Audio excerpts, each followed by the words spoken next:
Good morning, everyone, and calling this meeting to order. And we're going to do the roll call.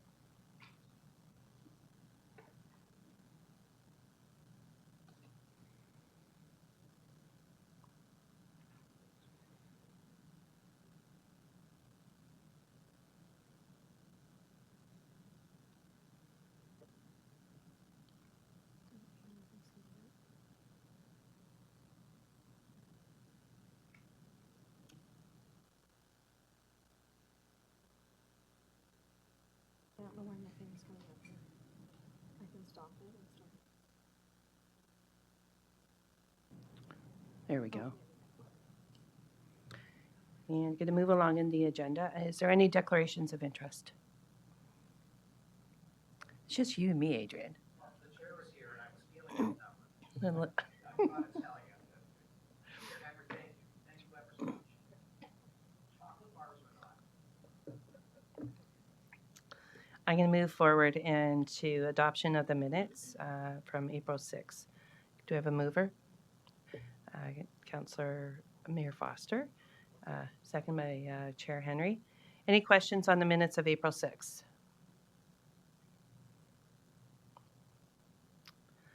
And I'm going to note that we have members of council that are present and they're online.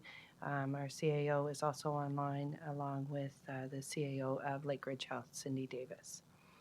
I'm going to move over to our presentations. I'm going to move to 5.1, and Melissa Hutchinson would like to come forward with your presentation and give introduction to who's all with you.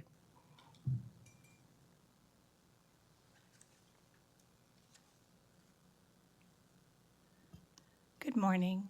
My name is Melissa Hutchinson. I'm a program manager at the Health Department, and I'll be providing an update on the opioid response plan today. And I'm pleased to introduce Beth Brannon. She is the Senior Director of Mental Health and Addictions at Lake Ridge Health, and she'll also be providing an update on Lake Ridge Health Mental Health and Addiction Strategy. That's great. Thank you. So to begin, I just want to briefly mention about public health mandate that we received in 2017, the Harm Reduction Program Enhancement Mandate. It was offered to public health units to enhance existing harm reduction services and improve local opioid response capacity and initiatives. And within this mandate, there's 3 areas of focus. The first is to develop a local opioid response plan, which includes conducting a population health situational assessment and leading and supporting the development of an opioid response plan in collaboration with stakeholders. The second is naloxone distribution. We provide organizations with ongoing access to naloxone. Currently, we have 24 organizations that we provide naloxone to. We also support them with policy development and training. And in 2022, we provided just short of 4,000 kits and refills to those agencies. From January to April of this year, we've provided 1,800 kits and refills. The third area of our mandate is to develop an early warning and surveillance system for the timely identification of and response to a surge in opioid responses and overdoses. The Durham Region Opioid Information System, or DROIS as we call it, is available on durham.ca. It was developed and launched in 2019. It's an online tool that provides timely access to local statistics. We provide overdose statistics for paramedic service calls, ED visits, and deaths. The opioid response plan is based on Health Canada's Canadian Drugs and Substances Strategy. A complex issue like opioid overdoses requires a comprehensive, collaborative, compassionate, and evidence-based approach. The pillars of this plan include prevention, treatment, harm reduction, and enforcement. The Durham Region Opioid Task Force are stewards of the opioid response plan. The task force members come together to regularly ensure a wide variety of perspectives are considered in discussions and decisions. Ongoing communication and collaboration of this group works to foster service coordination, enhance service access, and identify service gaps and address the gaps where feasible. The slide illustrates the members of our opioid task force at present. The first Durham Region Opioid Response Plan was finalized in early 2018, and work was completed by 2020. In the fall of 2021, the opioid response plan was updated. This updated plan is a 2 to 3 year plan that has 15 identified action areas. The updated plan is an evolution of the first response plan and aims to build on the work carried out within our first plan. There continues to be a strong focus on collaboration and coordination to reduce opioid-related overdose and deaths. There were key areas of focus within the original plan that needed to remain central to the task force work. Accordingly, the task force continues to focus on collaboration and coordination with experts in the field of housing and homelessness. We know that people with lived experience of mental health and addictions conditions are disproportionately affected by homelessness, so ongoing communication and coordination is key.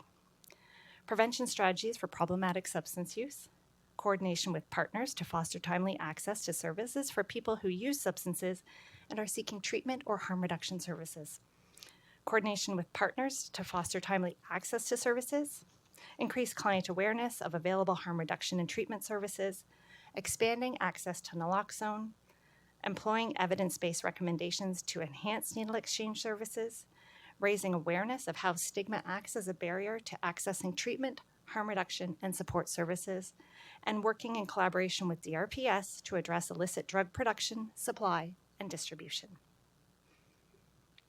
As well, the following new areas were identified within the plan. A strong focus on the Truth and Reconciliation Commission of Canada's Call to Action report, ensuring the work we do considers these important recommendations. Working with Lakeridge Health to help inform the development of treatment pathways and assist with the identification of gaps in care.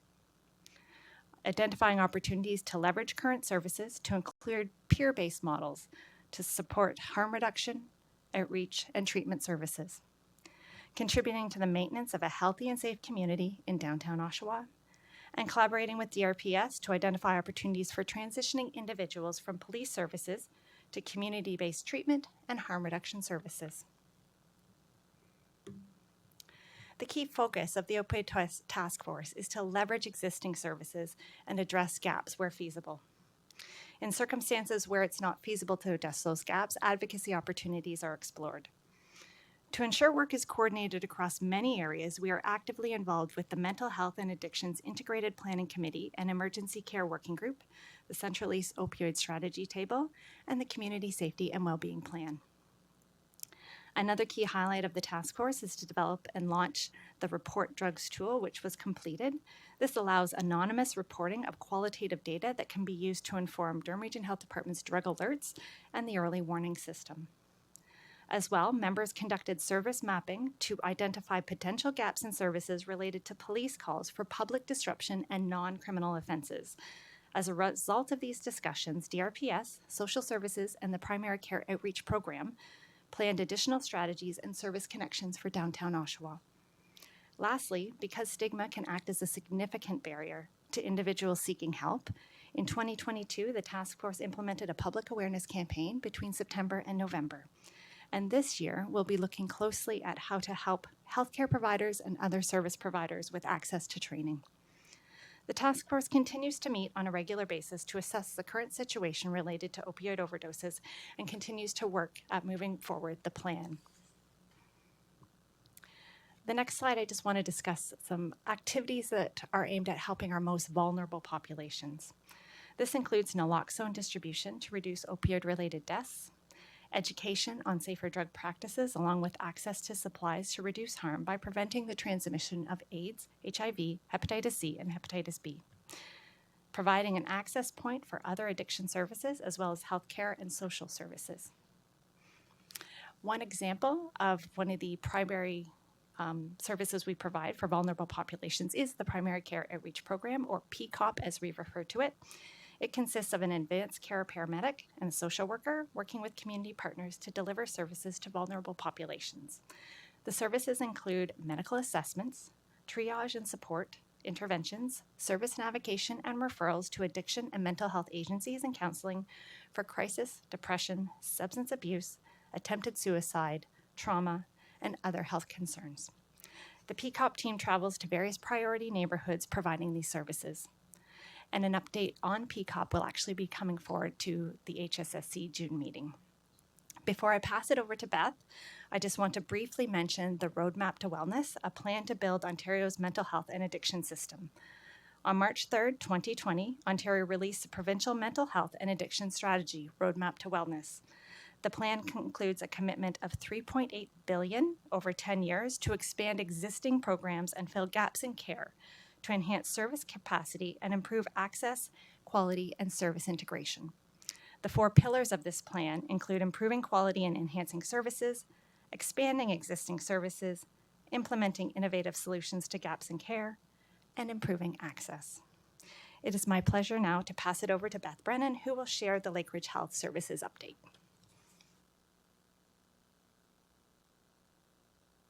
And thank you to everyone for having us here today. Very happy to share with you an update around mental health and addictions and substance use health in Durham Region. My name is Beth Brannon, and I'm the Senior Director for Mental Health and Addictions at Lakeridge Health. So thank you, Melissa. I think one of the things that impresses me most about what Melissa has talked about is the collaborative effort that we see across this region in terms of addressing both mental health and substance use health. It casts a spotlight on the complexity of tackling mental health and addictions, both in Durham Region and in the province and across the country. It also shows the very deep commitment that we see from our partners across the region in terms of challenging this issue together.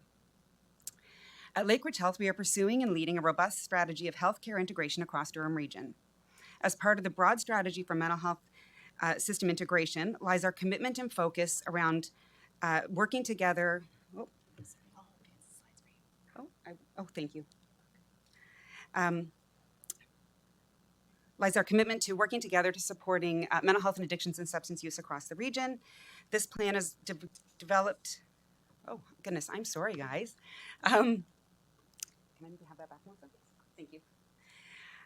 So I'm really happy to share with you the Together Best Mental Health and Addictions Plan. This is a plan that was developed over several months together with our partners. It very much is embedded with our Lakeridge Health focus around partnership, collaboration, system integration, and puts mental health and addictions as a priority for Lakeridge Health as well as for our region.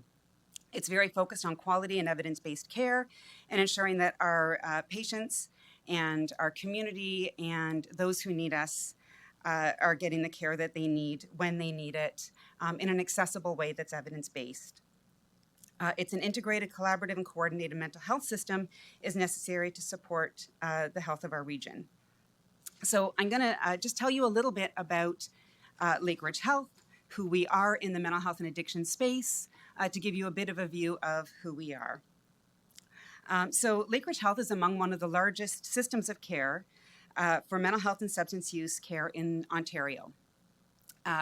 With the integration of DMHS in 2020 and the Distress Centre Durham, it created this incredible system of care that includes inpatient care, outpatient care, housing, crisis care, substance use, crisis care. So it's this beautiful system of care that's come together. And that's something that Lakeridge Health is deeply committed to. I've included in this slide some bolded areas so that you can see where we are really working to try and improve outcomes for the homeless, for our most vulnerable.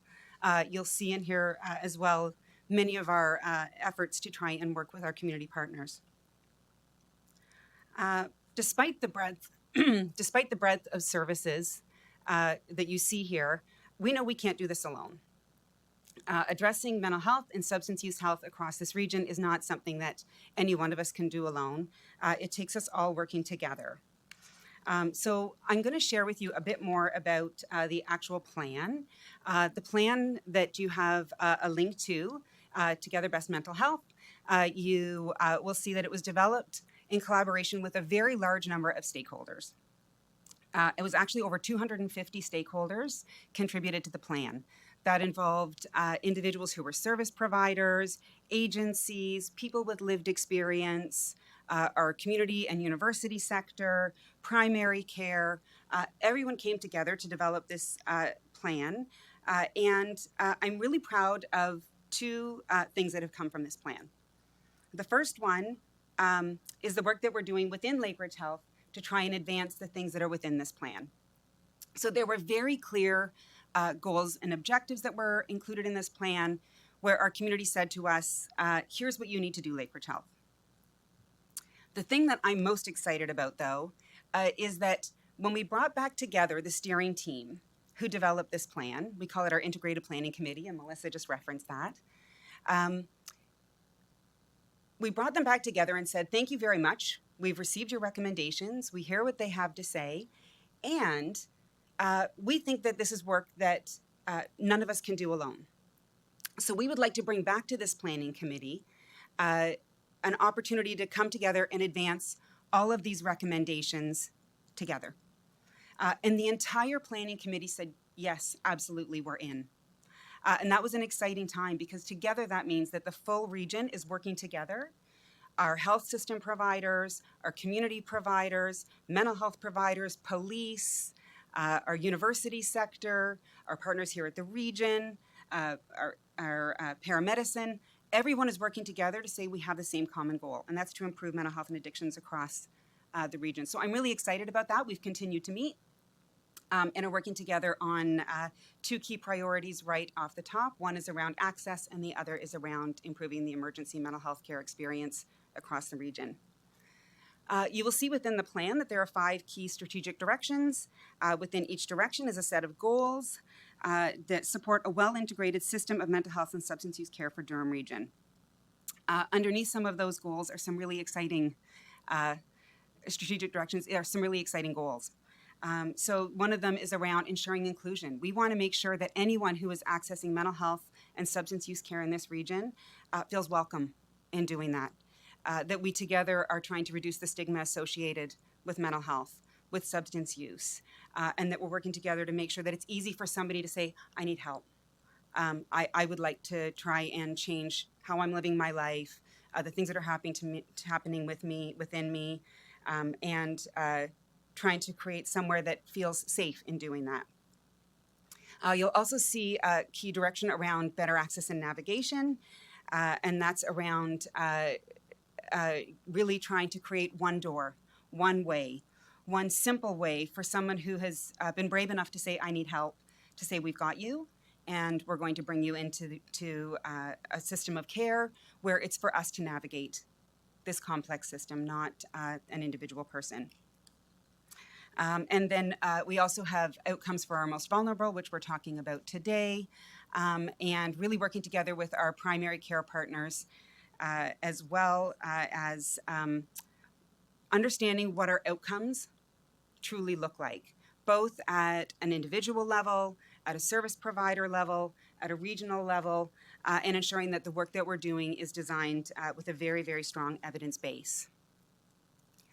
A lot of work has been going on. We have many tables that Lake Ridge Health attends from a mental health and substance use perspective.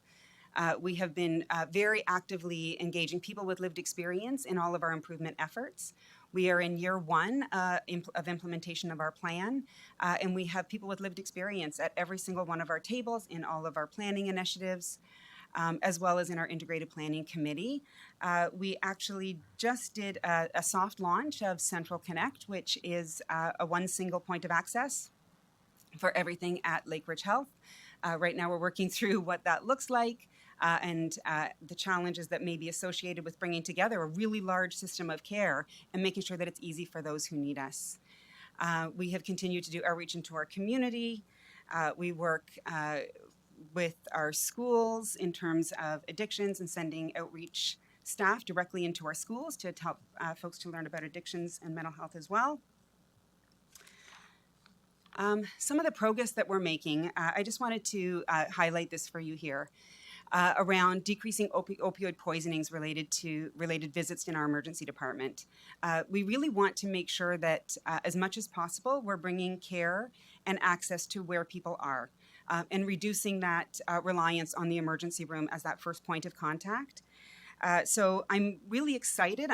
I'm cautiously optimistic about the decreasing trend that you're seeing here. But I think it also speaks to the work that we do together with our partners. Over the last year or 2 years, there's been an incredible effort to work together with our partners and to say, how do we try and address this crisis together? So really pleased to see that decrease in terms of opioid poisoning visits to our emergency department. In terms of homelessness and mental health and addictions, this is an incredible challenge throughout the entire province. We are seeing access to affordable housing as being a very significant challenge. Food insecurity is continuing to be a challenge. And these things together with mental health and addictions, mental health and substance use care, create a cycle. That's a really challenging one to try and break. So, at Lakeridge Health, we are working hard with our partners around this, trying to address the needs of our most vulnerable. We are doing active outreach into our community, into the downtown Oshawa area, to try and make sure that we have support available for people when they're ready for it and are open to working with us.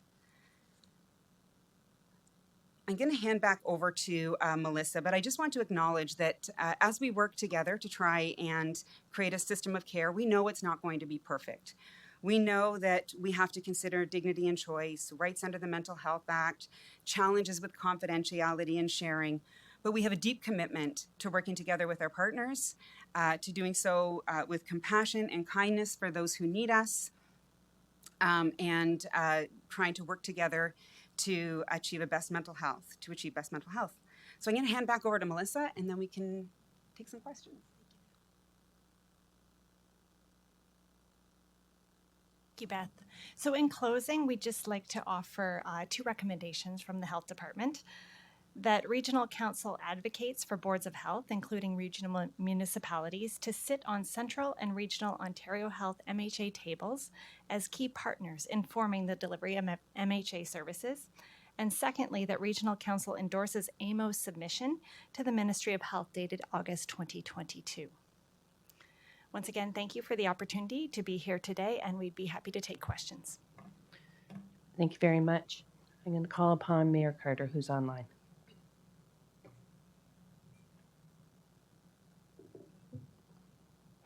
Hold on, just hold on.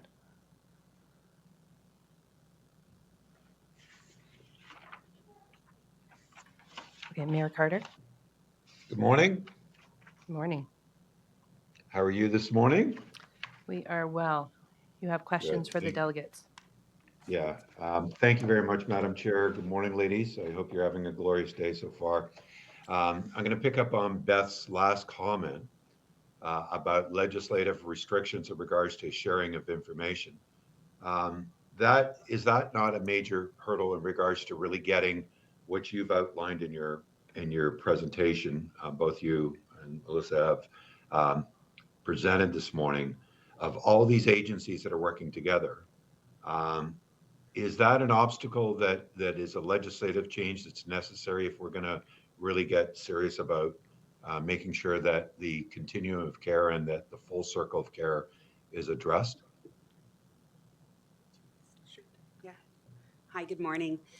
I do think it's a challenge in terms of sharing information, but we also have to work together to try and find ways to share with consent. So are there challenges with communicating? Absolutely. But there are also rights that have to be upheld in terms of individuals deciding who they want to care for them, where that care takes place. But we really try and work with clients, with individuals, and with our partners to try and break those down as much as we possibly can to create a robust circle of care around clients who are high need. Beth, just to ask you a follow-up question, why do we have to abide by their rights? We have people that are severely ill, both through drug poisoning and then severity of mental health challenges that go with that, and then of course the other issues that go on to it. At what point should we be intervening? I mean, I've seen that the numbers across the country are escalating. They're escalating in regards to drug-related cases, severity of mental health challenges, and we're seeing the outcomes in regards to those individuals then also suffering with unsheltered or homeless challenges. So why is it that those rights have to be respected and that there isn't a point where we have to either make a statement that we're either out there to save people's lives or we're not?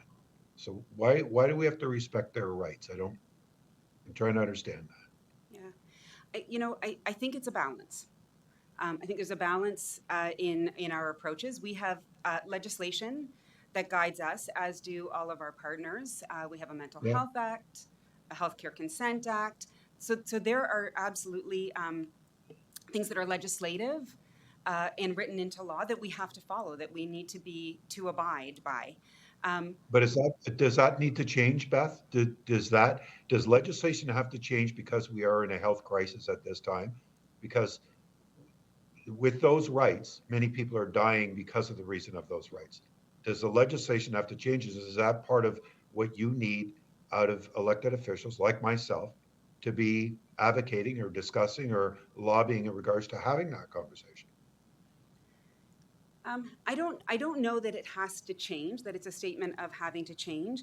I think we need to find ways to ensure we're communicating clearly, that we are able to work together, and that we're doing so in a very balanced way.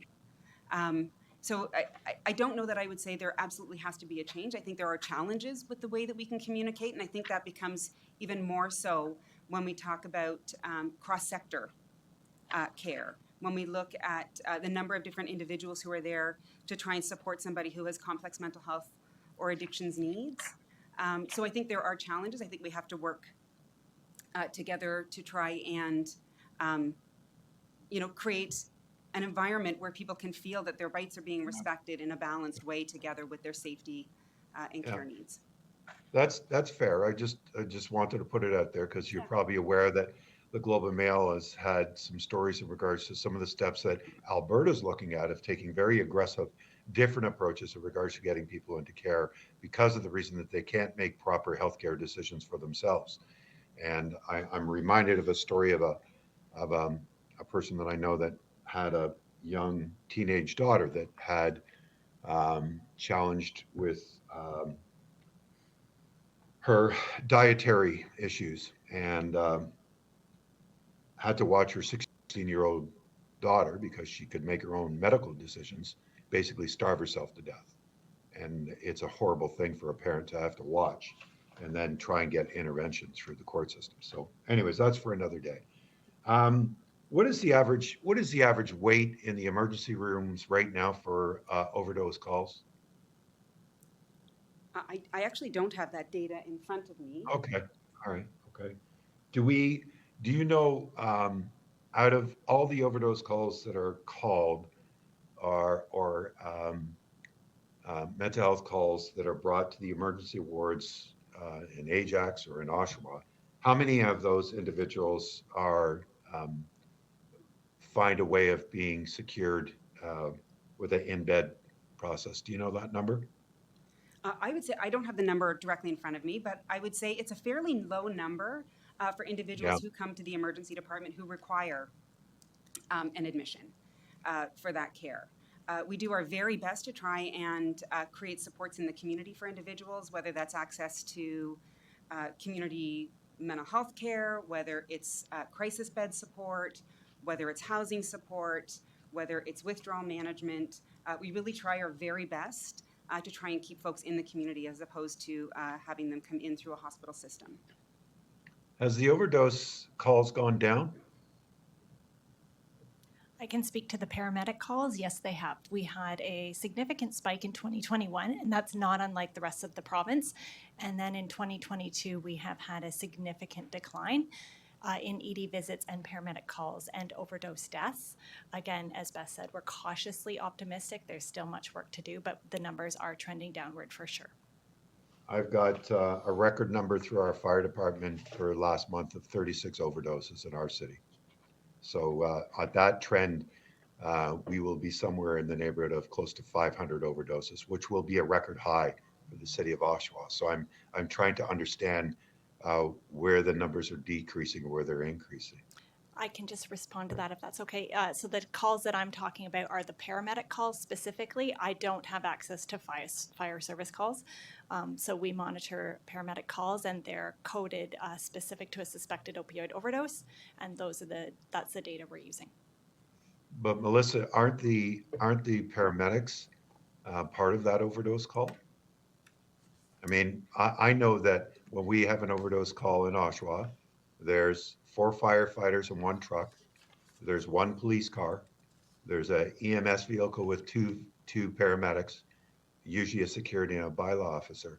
So wouldn't that number be tracked because there's EMS on site?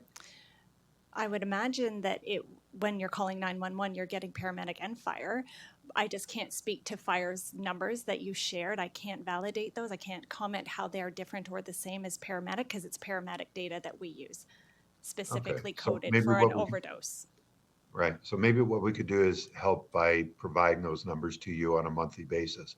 I get a report at the first of every month, and maybe what we could do is cross-reference in regards to that to see if its trends are going down or going up. Is that fair? We're always happy to look at data, absolutely. Beautiful. I really appreciate that. Um, Melissa, since you're here, do you believe that the harm reduction program is a success? The harm reduction program enhancement from the Ministry of Health, is that what you're referring to specifically? You know, the harm reduction programs that we have in our community, do you believe that they are a success? So I can speak specific to the harm reduction program enhancement mandate from the ministry, including I can also speak to the needle syringe program that we run through John Howard Society. Those are the 2 harm reduction programs that I am responsible for and Right. involved in. And in terms of the outcome success, we are seeing a decline in overdose deaths compared to the previous year.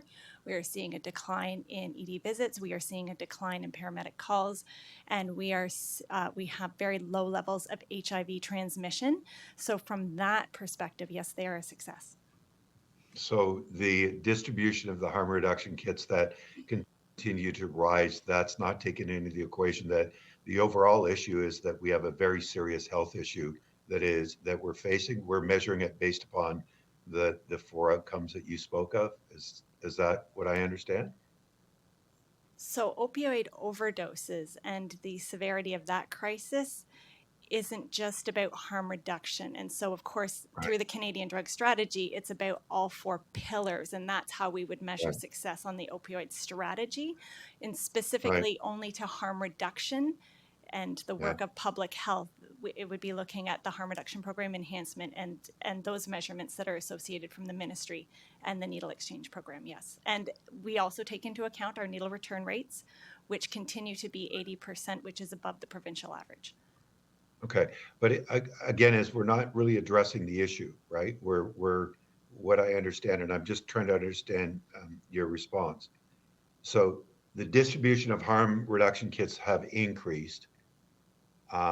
But the 4 criteria that you talked about are the measurements. We're not speaking about the harm reduction kits are increasing. So wouldn't that indicate that there is a severity in regards to drug abuse that people are struggling with in our community? And shouldn't that be part of an equation that should be taken into consideration? Can I just clarify, please, if you don't mind? Sure. Harm reduction kits. What do you mean by a harm reduction kit? All the kits that are given out by the John Howard Society, Carrier Community Health Center, all the agencies to make sure that safe drug use is utilized on the streets. Thank you for that clarity. So in terms of providing safe drug supplies or clean drug supplies, Yeah. my records show that the number of syringes distributed in the last year has actually dropped. It's declined significantly.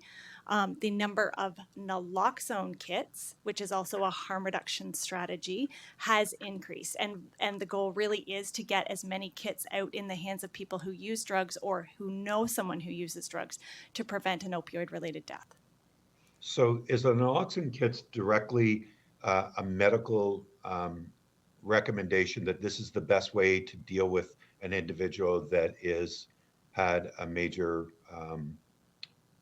drug reaction? So naloxone is the number one thing that is a sign of success. Is that what I'm understanding? If someone is currently in an overdose situation where they're at risk of dying, administration of naloxone is the most effective way to reverse that opioid and block its uptake to the body. So it will stop. Not paramedics? Not Pardon? paramedics? Not Pa- paramedics? Paramedics give naloxone So the when they 4,000 respond. naloxone kits that you give out are just to paramedics?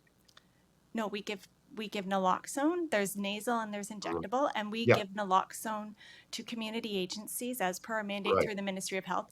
Paramedics, as well as hospitals, also have naloxone to treat Right. any type of opioid-related overdose. Right. Right. So, but is the first step naloxone, but not paramedics? So naloxone can be given by paramedic, but it can also be given No. by someone who's not paramedic. I Either way, understand that. naloxone administration is effective at reversing an opioid overdose as well as oxygenation. Okay. So I'm going to get back to this again. So is naloxone the first step or paramedics the first step? So we Is encourage are we people saying to that what use naloxone and then call Right. 911. So use naloxone first, and then when the person comes out of it, call 911 to get a paramedic on site? Yes, so once you administer naloxone, call 911 for medical assistance. Not And everyone so will out of call those- 911. Right. So out of those calls that go through, somebody's used naloxone, and then the paramedics are called. How many of those patients are then transported to hospital? I don't have that data. I'm sorry. Unless they refuse treatment or transport, they would be transported to hospital. Which is somewhere in the neighborhood of about 80% of the calls that paramedics deal with. My understanding is once naloxone is given, if paramedics aren't on site, the patient, even though that there could be other issues that are related to that experience, a paramedics would be probably a better result than just letting somebody walk away. And what I'm hearing is paramedics would rather deal with those calls directly so that they get the proper medical care from point of in the field to the hospital to make sure that proper care is given all the way through. So I just, everybody believes that naloxone is the only thing that's necessary. We've got people that have a severity of a health issue and have now almost deceased and have been brought back. Paramedics want to make sure that those individuals are properly cared for all the way through. So I understand what you're saying. So we have the naloxone kits out there, they're administered, and if somebody is willing to see a paramedic, then people call and ask for a paramedic. But if they don't, then naloxone is what we believe is a success in regards to that particular incident. Yes, the advantage of the naloxone kit for people carrying it on them is because it's very rapid. And so of course paramedics are quick. Calling 911 does take time, and for them to be dispatched and arrive does take time. Naloxone is instant, and the shorter the time frame for the person in overdose without oxygen, the better, because you can have brain impairment for the longer that they are without oxygen. Just to your knowledge, is there any danger in regards to someone administering naloxone to an individual? There's no contradictions. There's none? No There's contraindication. No, it just won't work. There's no danger at all. So if someone is to administer naloxone in what they perceive Right. as an overdose situation, but perhaps it isn't, there would be no harm Right. to the patient. Okay, but there is no danger. We don't have any incidents where we've administered naloxone and a person is violent coming out of it. Police officers are involved, paramedics are involved, or firefighters. There's none of that kind of incident that happens. Sorry, can you Or repeat the librarians. question? Sure. When Thanks. naloxone is given, Yes. I asked, is there any danger in regards to the result of the naloxone? What you've stated is, no, there isn't. So I just want to make sure I clearly understand that. Thank you for the opportunity to be correct? clear. I'd like to be clear. Yes, so there's to give naloxone to a patient who is in perceived overdose, Yes, there's no harm in giving naloxone. But for Okay. those around them who are administering the naloxone, they need to be aware, and this is part of our training, that the naloxone puts that individual into instant withdrawal. Instant Right. withdrawal can be associated with mood shifts like aggression. And Thank you. so they can come out of naloxone and Right. they're in instant withdrawal, which is terribly uncomfortable, and they Yes. can react aggressively. Not everybody does, but Right. they can. Right. So while there's not a problem for the individual receiving it, there's no harm for the individual receiving it. Right. Part of our training is to advise when you give naloxone, you Yeah. move back and give the person space and recognize they could come out in an aggressive state. Okay, I appreciate you saying that because I want to make sure that people are well aware that there are incidents, many incidents, that our first responders, once administering naloxone, find individuals very agitated and very aggressive, and in some circumstances, very violent. So I'm glad that you clarified that because I want to. So it comes back down to, again, is we base the amount of naloxone kits being distributed as a success. Yes, correct. That is one success point. Right.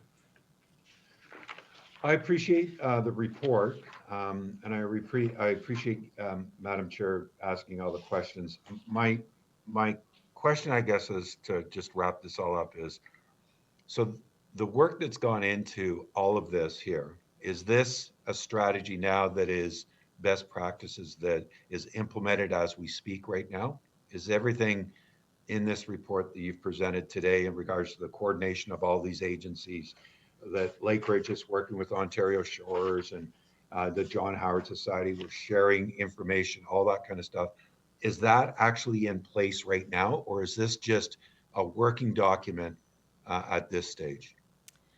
I'll start and then invite Beth to, so you get both Great. of our responses. So yes, Great, thank absolutely. The work that I've presented now is all underway or even partly accomplished or accomplished. And so the Beautiful. coordination is well underway. And in terms of public health, we are always using evidence-informed decision-making and evidence-based practice. It's a requirement of a public health institution. And so I can confidently say yes and pass it over to Beth. Beautiful. Yeah, thanks, Melissa, and thank you for the question. Yeah, I can say that everything that we've talked about within the plan is absolutely in process right now. As I was saying earlier, one of the things I'm most proud of in this community is the way that we work together. So, to your point, whether it's Ontario Shores, whether it's the region, whether it's our police partners, whether it's CMHA, whether it's CARIA, John Howard, we all do come together, and we come together regularly to talk about the challenges that we're having. How can we make this system better together? How do we connect those dots? How do we leverage the work that each other does to create a safer community for all? So yeah, I would say that everything that's within that plan is well underway right now. So just to follow up on that, so there's MOUs with all these organizations and sharing of information. So you guys have all signed your MOUs in regards to what their roles and responsibilities are. The agencies and the people that are on the list, they report up and through to this committee. Is that how it is? All of the MOUs, there's a clear understanding. So Backdoor Mission reports to Lakeridge, and Lakeridge reports to Ontario Shores, and Ontario Shores reports to, and the shared information. So you're working as a collective group. No, I wouldn't say it's as clean lined as what you've just described. I think each organization has memorandums of understanding. So MOUs are memorandums of understanding. And what those are, just for other folks who may be on the call, are a guideline for how we work together, what we hope to accomplish. So each organization will have an MOU, perhaps with another organization, that talks about how we work together. Those do not have oversight at an integrated planning committee level for us or anything through the region. But we all do work together, and we do share, and we do collaborate, but there's not an oversight for those MOUs at a broad umbrella level. I think that's what you were asking. Is that right, Mark Carter? Yeah, I was kind of under the understanding that if the two leads are standing in front of us today, that those MOUs then would report up and through so that you have, are we being successful? Are we taking patient A or individual A and walking them all the way through the process? So if they end up in the emergency room, there's a housing component, there's a outreach component, there's a mental health component, and all of you are working together to make sure that that continuum of care is actually delivered for person A, and that everybody understands their roles and responsibilities of the success of that patient or that individual, so that the outcome is, because it's great that you guys share information and you're trying to work together, but I want to get it down to the patient A everybody has a role, and is everybody doing their bit? And that's what I'm trying to understand. So is that how it works now? So I think most of our tables have a terms of reference, and quite often a terms of reference will outline for us what we're trying to accomplish together, as opposed to a formal memorandum of understanding between two or.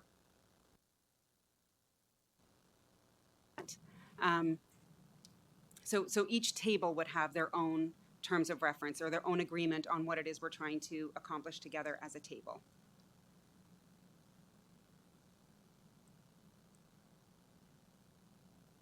We don't hear you. Carter? Try again. Chair, There you go. Madam Chair? We hear you now. Yeah, somehow all the audio was dropped. Sorry about that. Okay, I've taken up a lot of time and I do apologize about that. I'm just trying to get a better understanding of how this is going to work. I'm hoping that, patient is the number one centerpiece. We've got 22 or 30 different agencies. I hope that everybody is making sure we're delivering care for them. I think that we should look at other aspects of what success is. I don't look at success as we give out 4,000 or 10,000 naloxone kits and that's a success, because that indicates to me that we're still not addressing the biggest issue, which is the severity of drug use and addiction in our community. I do believe that we need to find a better pathway for care for individuals brought into our emergency wards. I don't believe that we're achieving what I think we could achieve. It's just my opinion based upon the data that I have. And we've got to make sure that in our case, I've got to make sure that for Melissa, that we share our information that we have with our emergency services so that that can be brought in to the equation to make sure that we are truly being successful. But I wish you all the very best. I thank you very much for answering my questions. As you can probably tell, I'm frustrated by this particular issue. And to be absolutely honest, I think we've got to do something different to be able to find different results, because I'm seeing daily, I'm losing people on the streets, and I'm still seeing our overdose calls increase, not decrease. And I don't want us masking it with stop measures or these gaps and then say, hey, we're successful, because we have the evidence right outside my window every single day that I'm dealing with. And to my opinion, we're nowhere close to being successful yet. But I know you're committed, and I know we'll get there. Thank you, Mayor Carter. I have Councillor Brenner. Thank you very much. Can you hear me okay? Yes, we can. Just wanted to drill down a little bit more into the community component and the partnerships. The presentation was excellent, by the way, in terms of both from the regional perspective and also from Lakeridge. But I'm wondering, in looking at some of the grassroots partnerships, for example, public libraries, as an example, as well as the lower tier municipalities, and I'll use Pickering because we're the furthest away, and sometimes we don't appear even on some of the statistics. Can you maybe elaborate more about the drilling down into the community local partnerships and what your experiences are, and perhaps what maybe we need to do differently? I can start us off. Thank you so much for the question. So in terms of public health and our work with the lower tier municipalities, we have worked with libraries in the past. They're an excellent partner and often are seeing firsthand the opioid overdose in their buildings and facilities. So if that was also a desire of Pickering, it's been twofold. Sometimes we've reached out to the libraries when we notice some data that it might be helpful to connect and work together on something, or the libraries have contacted us, and that's always an opportunity that we'll respond to and be glad to collaborate with. And then we will work with each city depending on, we're driven by data, and so what we're seeing in the data, what we're hearing from the city, qualitative and quantitative data, we're always happy to come to a city level and look at opportunities to work together. Sure, yeah. I think some of the really exciting work actually that happens, particularly in mental health and substance use health, is the work that happens on the ground at a frontline level where we have collaboration. So, whether it's our outreach workers who are going out into local libraries, going out into our community, working together with other direct service providers, we see some really interesting innovations that happen there. And then we can try and really wrap around, to Mayor Carter's point, we can really try and wrap around somebody who has complex needs and address those individual needs. So, it's interesting. You see these exciting approaches that happen for an individual, and then we can take those and say, you know what, it's really interesting that worked for this person. How do we also make this work for our community? And can we learn from this? And can we spread that approach? So I think there's a balance in there, again, between the work that happens individually, one-to-one with a person, and then how we support that within a local community, and then at a regional level, and then how we can share those innovations. If I could, through you, Madam Chair, would you see it as an opportunity? And I know that all the lower tier municipalities are working with the region in terms of the community safety well-being plans. Would you see it as an opportunity to drill further down by, I guess, ensuring or working with to help the lower tier municipalities build this into their community safety well-being plan? Because I think too often it's seen just as a big city problem. And I know that Mayor Carter is very passionate because, as he said, it's outside his windows. Back where in the city of Pickering, it may not be outside our windows, but more in the closet still.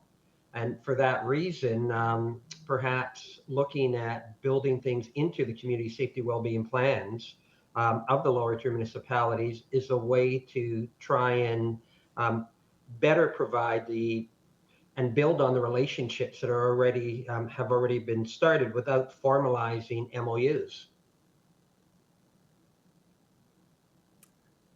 I could respond to that quickly. Thank you for the question. So just to clarify, public health does not require an MOU to work with a city or a municipality. That's we only have a small number of MOUs, and we collaborate with a large number of organizations, groups, and municipalities. I can't directly speak to the community safety and wellbeing plan because that is outside of the scope of what I work on. I don't oversee CSWB, but I am at the planning tables representing to make sure there's continuity with the opioid work that's happening. And I think the CSWB is a great opportunity for that collaboration to really flourish across all municipalities. I'll just ask if Beth has anything. Do you have No, I okay, totally agree. thank you. Thank you so much, and thank you, Madam Chair. Those are my questions to our presentation. Thank you again. Thank you, Councillor. Chair Henry. Thank you, Chair. Just a couple quick questions. Naloxone kits are not not for all overdoses, and they don't work for all. Do we have a campaign to educate the public that there are certain combinations of drugs available in the street now where naloxone will not work? Thank you for your question. It's an important one. With benzodiazepines being more frequently found in the drug supply, naloxone won't work for benzodiazepines. You're right. So it will work on the opioid that's mixed in with that drug, but it won't work on the benzodiazepine aspect. That is in our training with our organizations. We haven't launched a wide-scale public campaign on that. I know that the committee is looking at what other communication efforts are happening for 2023. That very well might be, but naloxone in general, we have a campaign on and to promote it. It's not going to harm the individual if you give it. It's just not going to be as effective if there's a benzodiazepine on board. Okay. Second question. Do we track the number of naloxone kits that are given out at pharmacies? No, we don't.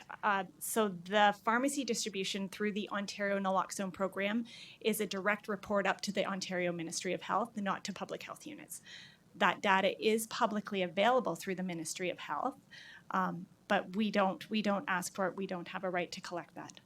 I'm curious because that would also affect the number of people that do not put a 911 call in for someone that's been resuscitated because they can get the kits for free at participating pharmacies. Not all pharmacies have naloxone kits, though. Is that correct? I do believe most pharmacies do have naloxone kits. I think it would be most, unless there was a stock issue, you could get a naloxone kit pretty much at every pharmacy these days. And so, yes, you're right. There's a gap with someone who uses naloxone, does not call 911, maybe not being counted in those statistics, which is why this year we launched the reporting drugs tool on derm.ca and we're promoting that currently with community partners and frontline workers to make sure people know that they can report into us, so that we have data coming from both sides, if you've called paramedics as well as if you haven't. And naloxone kits all have best before dates on them. Yes, And that's correct. Can you explain the importance of, if you do have a kit, why you should be checking the date, and then when the date expires, why you should be getting another one? Yes, thank you. That's an excellent question. So yes, naloxone kits, like any other medication, does have an expiration date or best used before date, and so it would be important to keep watch and monitor the date on your kit, and if it isn't expired, to get a new one, because it decreases the efficacy of the naloxone, and so you do want a fresh kit. And we regularly monitor the kits we distribute, the expiry dates, and it's part of our training to make sure kits are returned that are expired, and replenished stock is provided. And last question, Madam Chair, can you explain the importance of this naloxone not going into our traditional waste stream, and that it should be returned to a facility like a pharmacy for proper disposal? Yes, that's part of our training as well. So the returning process of the naloxone kit. Now we have nasal, so it's a combination of nasal or injectable. Nasal you would definitely want returned, nasal you can dispose of because it's just like an inhalation. But the injectable, which has a syringe, needs to be discarded and returned back to the pharmacy. But I will just clarify that currently, through the Ontario Naloxone Program, through public health, nasal is only available. So, Madam Chair, final question though, shouldn't we, along with what we do with our waste department, when we talk about this type of material, should we not, or is it currently included in the information we put out to the public that drugs should be returned to a specific place? Yes, And that is included as information within the kit and the training. Madam Chair, thank you for the great answers, and those are my questions. Thank you. Mayor Foster. Thank you, Madam Chair. Melissa Beth, thank you. A couple of questions and observations. And for everyone in the room, the line about better to stay quiet and appear a fool than open your mouth and remove all doubt. I'm about to step into perhaps the second piece. There's a slide on a foundational basis. We're looking at the recommendations from the Truth and Reconciliation Commission. I do appreciate that First Nations and Indigenous individuals are more at risk. But given the broad scope of this, I was having a hard time understanding how that would be absolutely foundational. I mean, I guess the dumb question, and this is pure ignorance, is that group of society so vastly overrepresented? Thank you. It's an excellent question. And so there's a few points I'd like to make, which is that in Ontario, since 2016, due to a growing presence of fentanyl in the drug supply and the unregulated drug supply, we've seen approximately 4 times higher the rate of overdose for Indigenous versus non-Indigenous. And it's important to recognize the Truth and Reconciliation Report and the recommendations provided within when we're framing strategies and solutions within the Canadian Drug Strategy.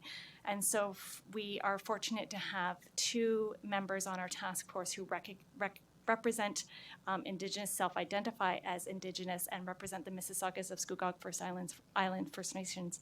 And they help us to understand their traditions and what it looks like for treatment, what harm reduction would look like to them, what a strategy would look like, because it needs to be a holistic approach and have different considerations than perhaps other strategies. So it's just important that we remember that as a foundation, and that their use of substances is based on a history of trauma, and it's just really an important concept to remember as we move forward and make decisions.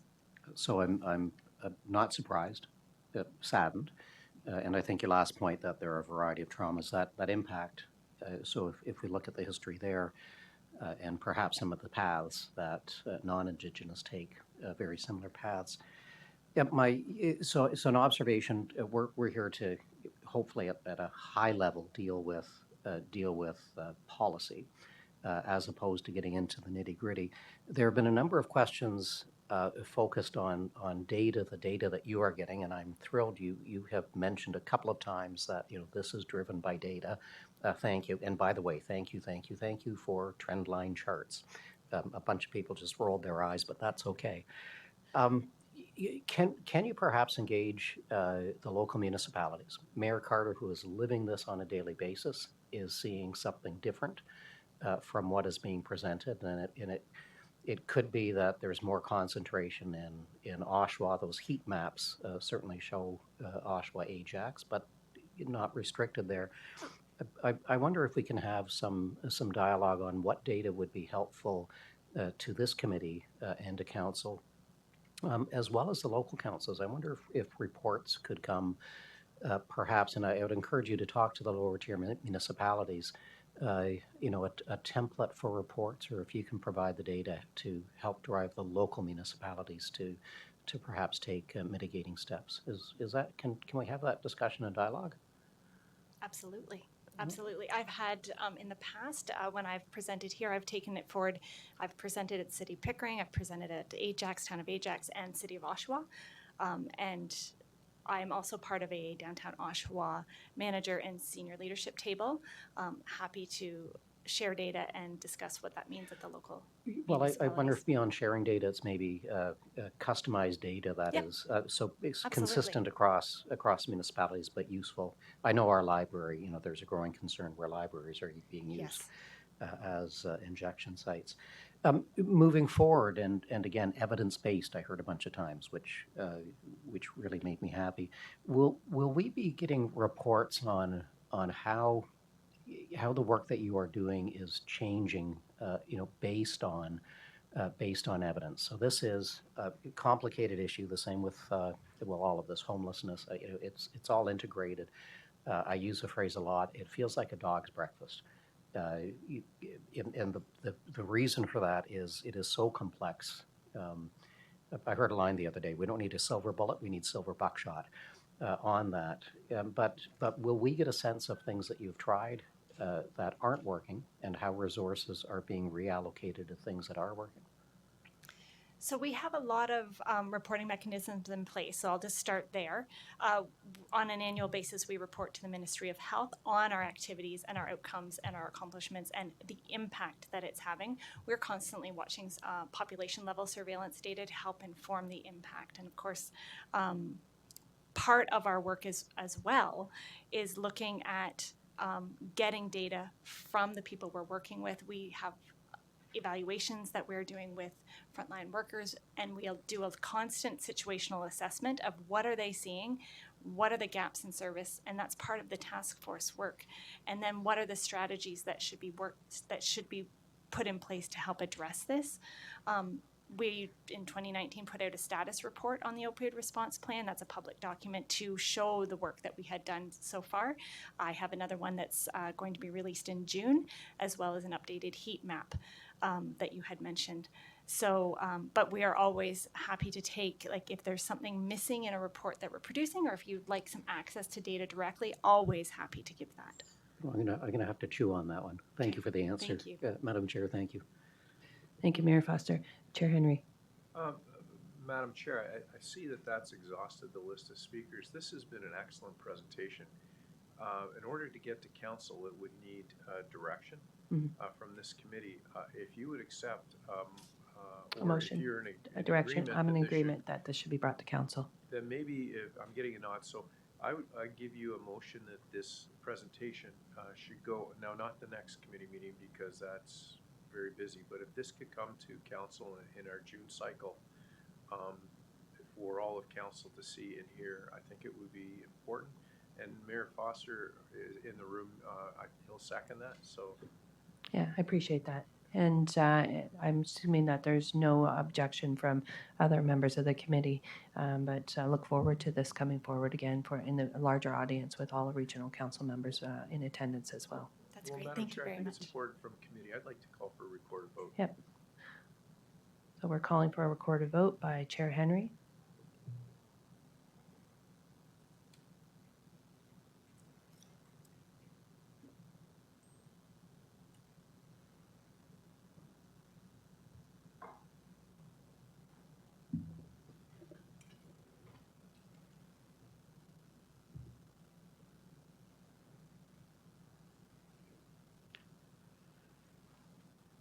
And that's unanimous. Thank you very much, Chair Henry. So before you leave, I do have a couple of questions, and just particularly around the training component of it.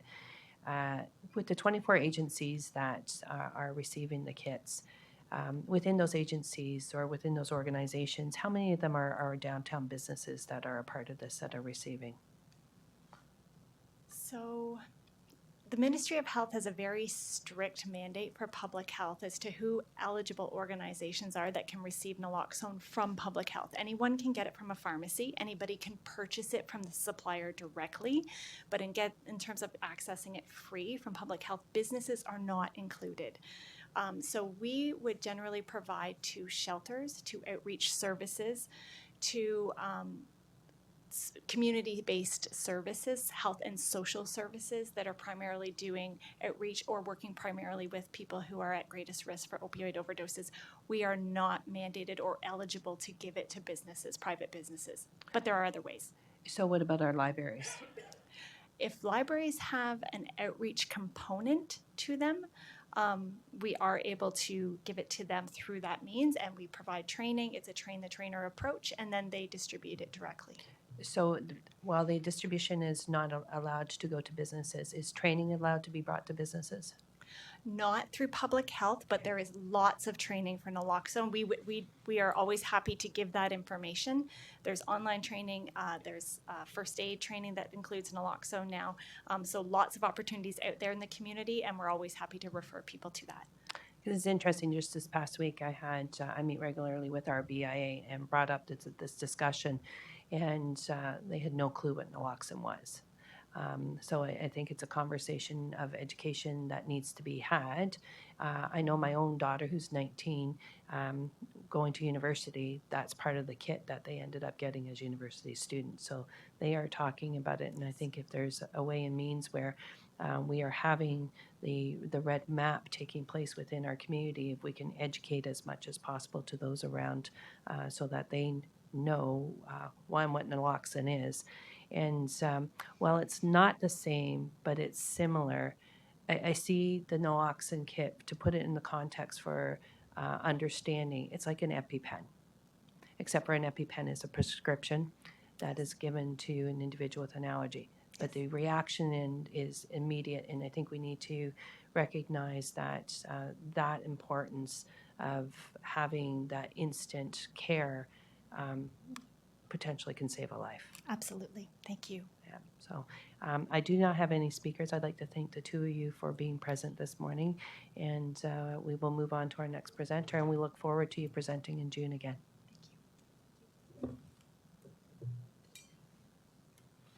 So moving on into our presentations, I have Lisa McIntosh, Director of Income, Employment, and Homelessness Support Division. Good morning, Lisa.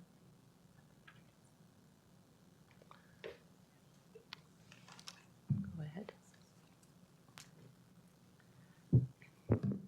Good morning, Madam Chair and Health and Social Services Committee members. I'm Stella Danos-Papaconstantino, the Commissioner of Social Services, and we are pleased to provide a presentation update today on the Durham Region Homelessness Support and Coordinated Access System. As you know, in 2021, Orco Consulting started a system review of the Homelessness Coordinated System in Durham and presented these findings to the Health and Social Services Committee in February of this year. This information is helping us to identify gaps and priority areas for enhancing our homelessness system. In response to the ORCORD review and the increase in homelessness, the Social Services Department is aligning its resources to provide direct delivery of homelessness outreach and support.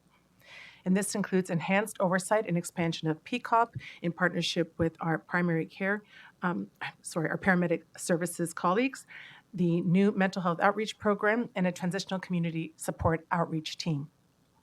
With regional investments complementing the federal and provincial allocations, an improved coordinated system for homelessness will be positioned, and a detailed overview of this plan and approaches will be presented in June at the Health and Social Services Committee. Today, the presentation is intended to keep this committee informed on developments related to the provincial investments for homelessness prevention and the homelessness issues for our communities, which are complex. And the response and plan moving forward will be comprehensive and aimed to address and respond to the increasing need that we are all seeing. I will now turn it over to our director, Lisa McIntosh, the Director of Income, Employment, and Homelessness Supports Divisions. Over to you, Lisa. Thank you, Commissioner Danos Pappas-Constantino. So good morning, everyone. Homelessness, compounded with mental illness, addiction, poverty, inflation on housing, food, other necessity costs, as well as long-term system failures, are impacting the people who are facing these issues, as well as overall community well-being across Durham. Homelessness is being discussed, named as a crisis, and in some communities, a state of emergency across the nation and extensively within Ontario. This complex issue is not new, but it has become much more prevalent since the pandemic. It is important to remember that when we are facing a storm that has disaster level potential, we plan and prepare to ensure we are ready.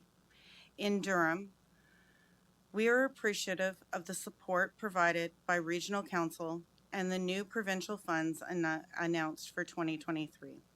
This will allow us to increase our responses as well as build capacity for system oversight, accountability, and service delivery.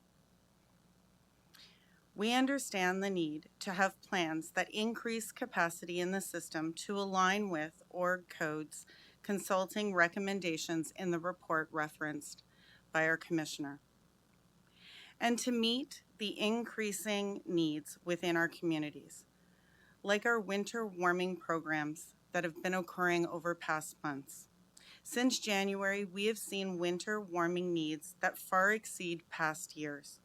We opened 30 winter warming beds in Ajax that have now transitioned into sheltered beds to provide safe, warm sleep spaces with hygiene, meals, and wraparound services, all available to clients. Additionally, warming programs across the region were very busy, with Whitby experiencing numbers almost 3 times previous years. We understand the urgency to plan warming options that allow clients to keep warm, lay down, and sleep before our next cold weather season. To provide a clear overview and plan for moving forward, this presentation is part 1 of 2. The second part will be presented next month.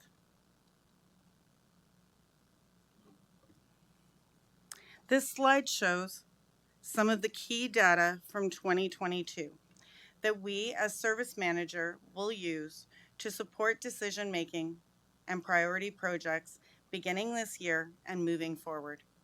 It is also important to highlight that support needs of people experiencing homelessness on Durham's by name list is also steadily increasing.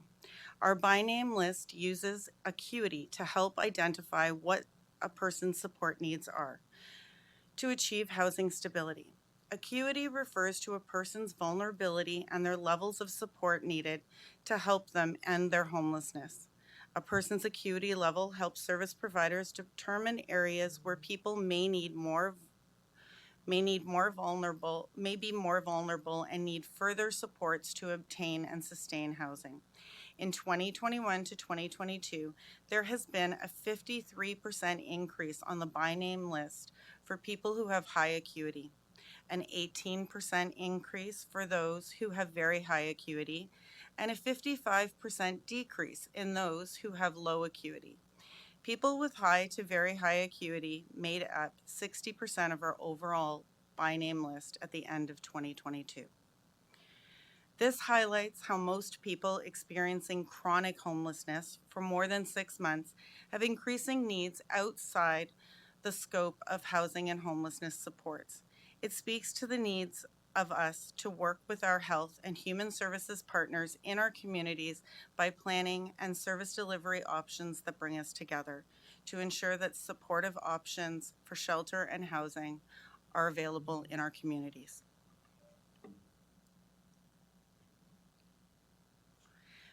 Based on data from Durham's by name list, the number of people actively experiencing homelessness has been steadily increasing since 2021.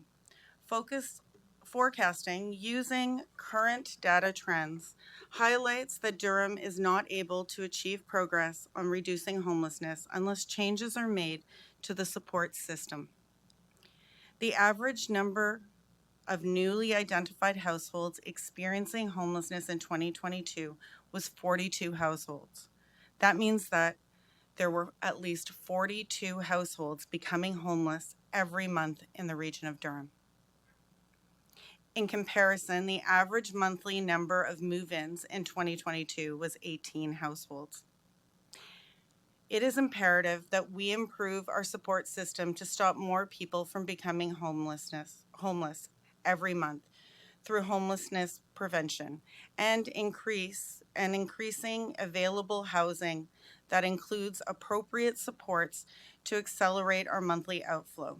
This is the only way that we will start to see reductions in homelessness across our communities. In 2022, we implemented an annual review process. Additional funding within the system through SRF and Regional 2022 funding allowed for increased service delivery in the system. But it also supported the regional staff team to broaden its scope and implement additional system planning and management activities to increase accountability measures in the region. The annual review includes monitoring and evaluating funded services and supports within Durham's homelessness support system and coordinated access system. Annual reviews allow for quality assurance and contract compliance activities to occur. They are used to provide programs or agency-specific recommendations for follow-up and monitoring of programs by regional staff.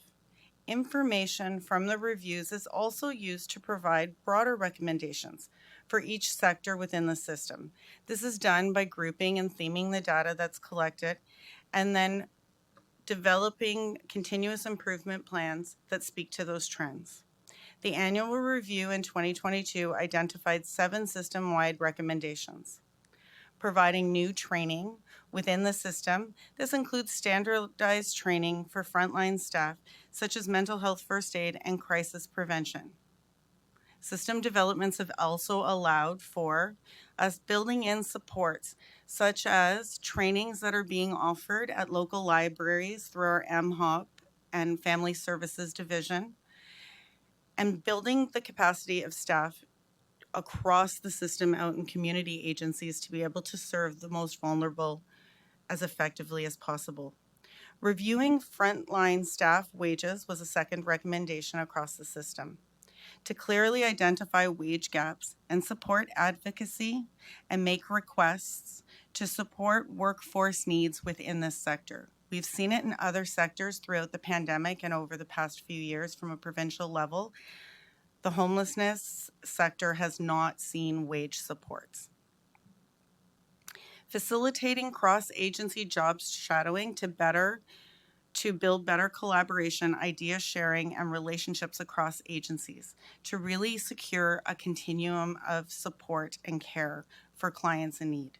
Clearly articulating specific needs for mental health, addictions, and primary health care services to partner with the support system for this population, establishing a centralized database of available resources so service providers and other community partners can be aware of what's happening and help clients navigate services. Improving oversight and check-ins on programs to ensure service agreements are followed and standards are upheld to support service excellence in Durham. Facilitating staff appreciation days to provide agency staff with a greater sense of community with their peers and also a sense of appreciation from us as the service manager. The overarching purpose of the program review process is to align with system management best practices and to strengthen Durham's homelessness support and coordinated access system. Bright spots.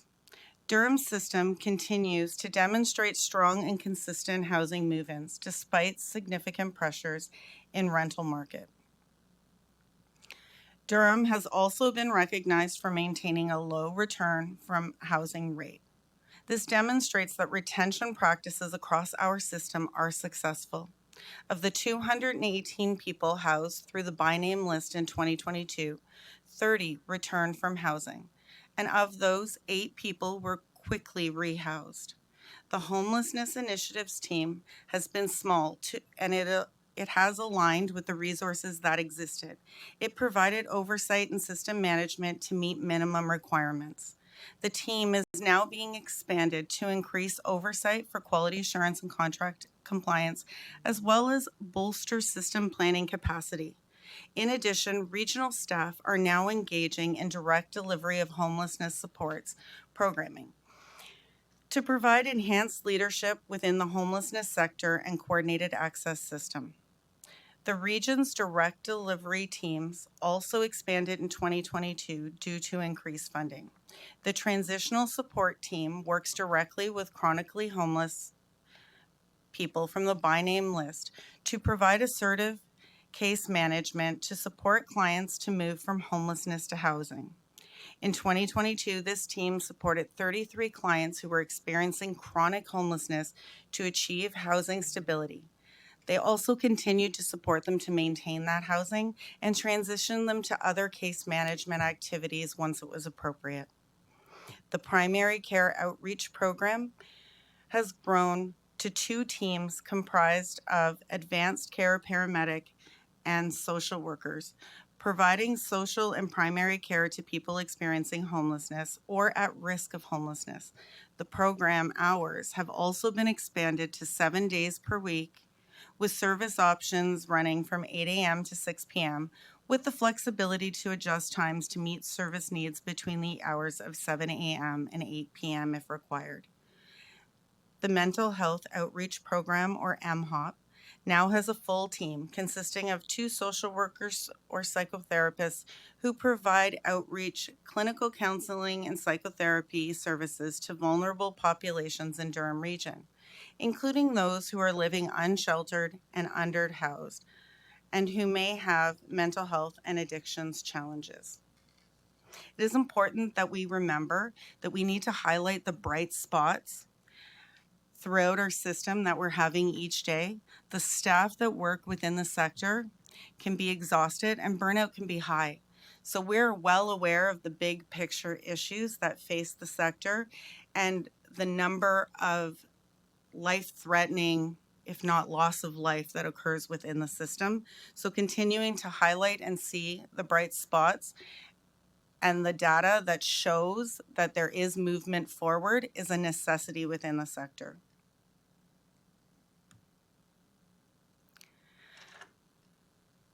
So the slide that's up right now shares a statement on the interconnected model that was set up by Gatz, Donaldson, Richard, and Gulliver. And we can see here that the complex issues that surround people facing homelessness and impede their progress to securing and maintaining housing are very heavy and interconnected. And so we will need to continue to talk about the complexity that exists within the community. The causes of homelessness reflect an intricate interplay between structural factors, system failures, and individual circumstances. Homelessness is usually the result of the cumulative impact of a number of factors, rather than a single cause.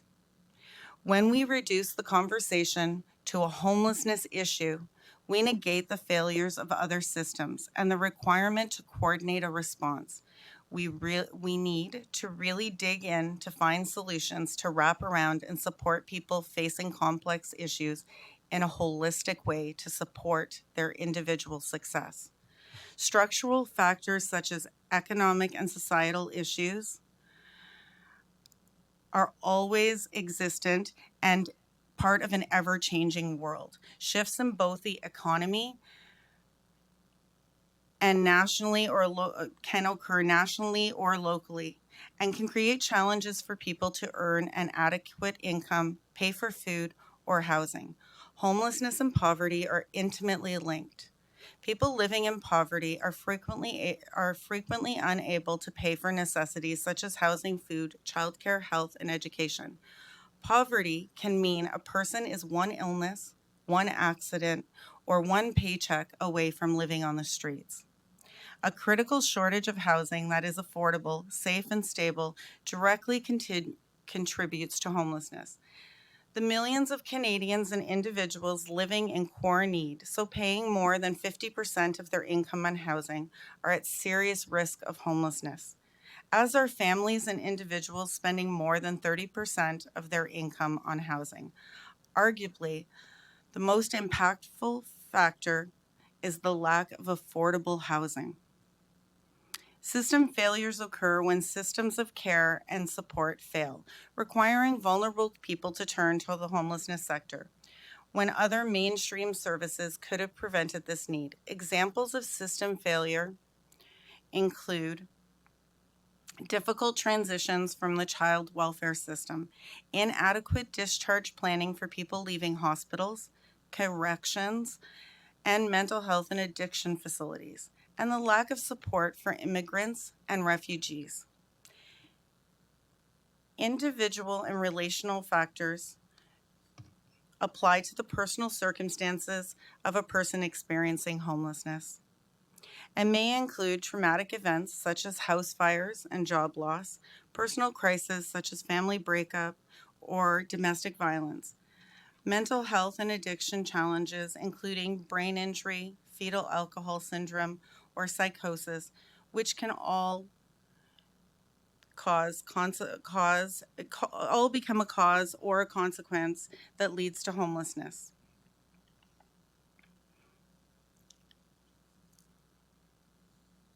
Additionally, seniors who are managing housing costs as a couple and getting by between that 30, maybe even 50% ratio, and then become a single due to the loss of a partner or a spouse, are at great risk for homelessness in our communities.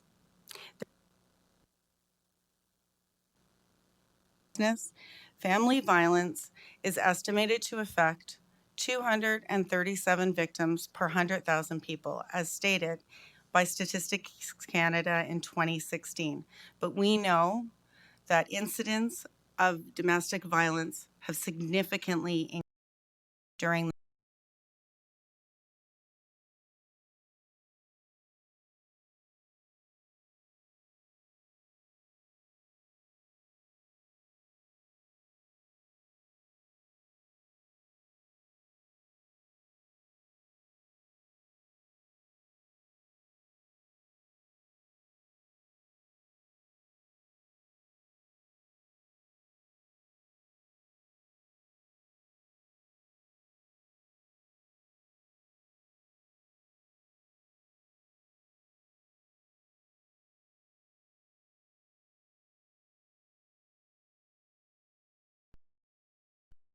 challenges with recruitment and retention of staff. Within the homelessness support system, this challenge is felt more acutely due to limited funding for staff compensation and increasing levels of client acuity. Frontline staff are required to respond to mental health and addictions crisis more and more each day. Advanced levels of training and education are now required for these frontline roles. To help respond to the challenges, the region is exploring a hybrid model for frontline services to support the workforce demands within the system by increasing involvement in direct delivery of homelessness supports across Durham. Regional staff are also compiling wage and compensation information from funded agencies to identify disparities and highlight the need for targeted funding to specifically support increases in wages for staff within the sector. Lastly, it is imperative to highlight that homelessness supports are not a replacement for health supports. The critical lack of mental health and addictions treatment programs, as well as supportive housing, will continue to exacerbate the current crisis. The homelessness support system is not equipped to successfully house people with significant mental illness and addictions, and we rely on partnerships with health systems to provide these needed resources. We also know that these resources are limited and strained due to increasing demand. Our focus on building strong partnerships is critical to supporting clients with complex mental illness and addictions.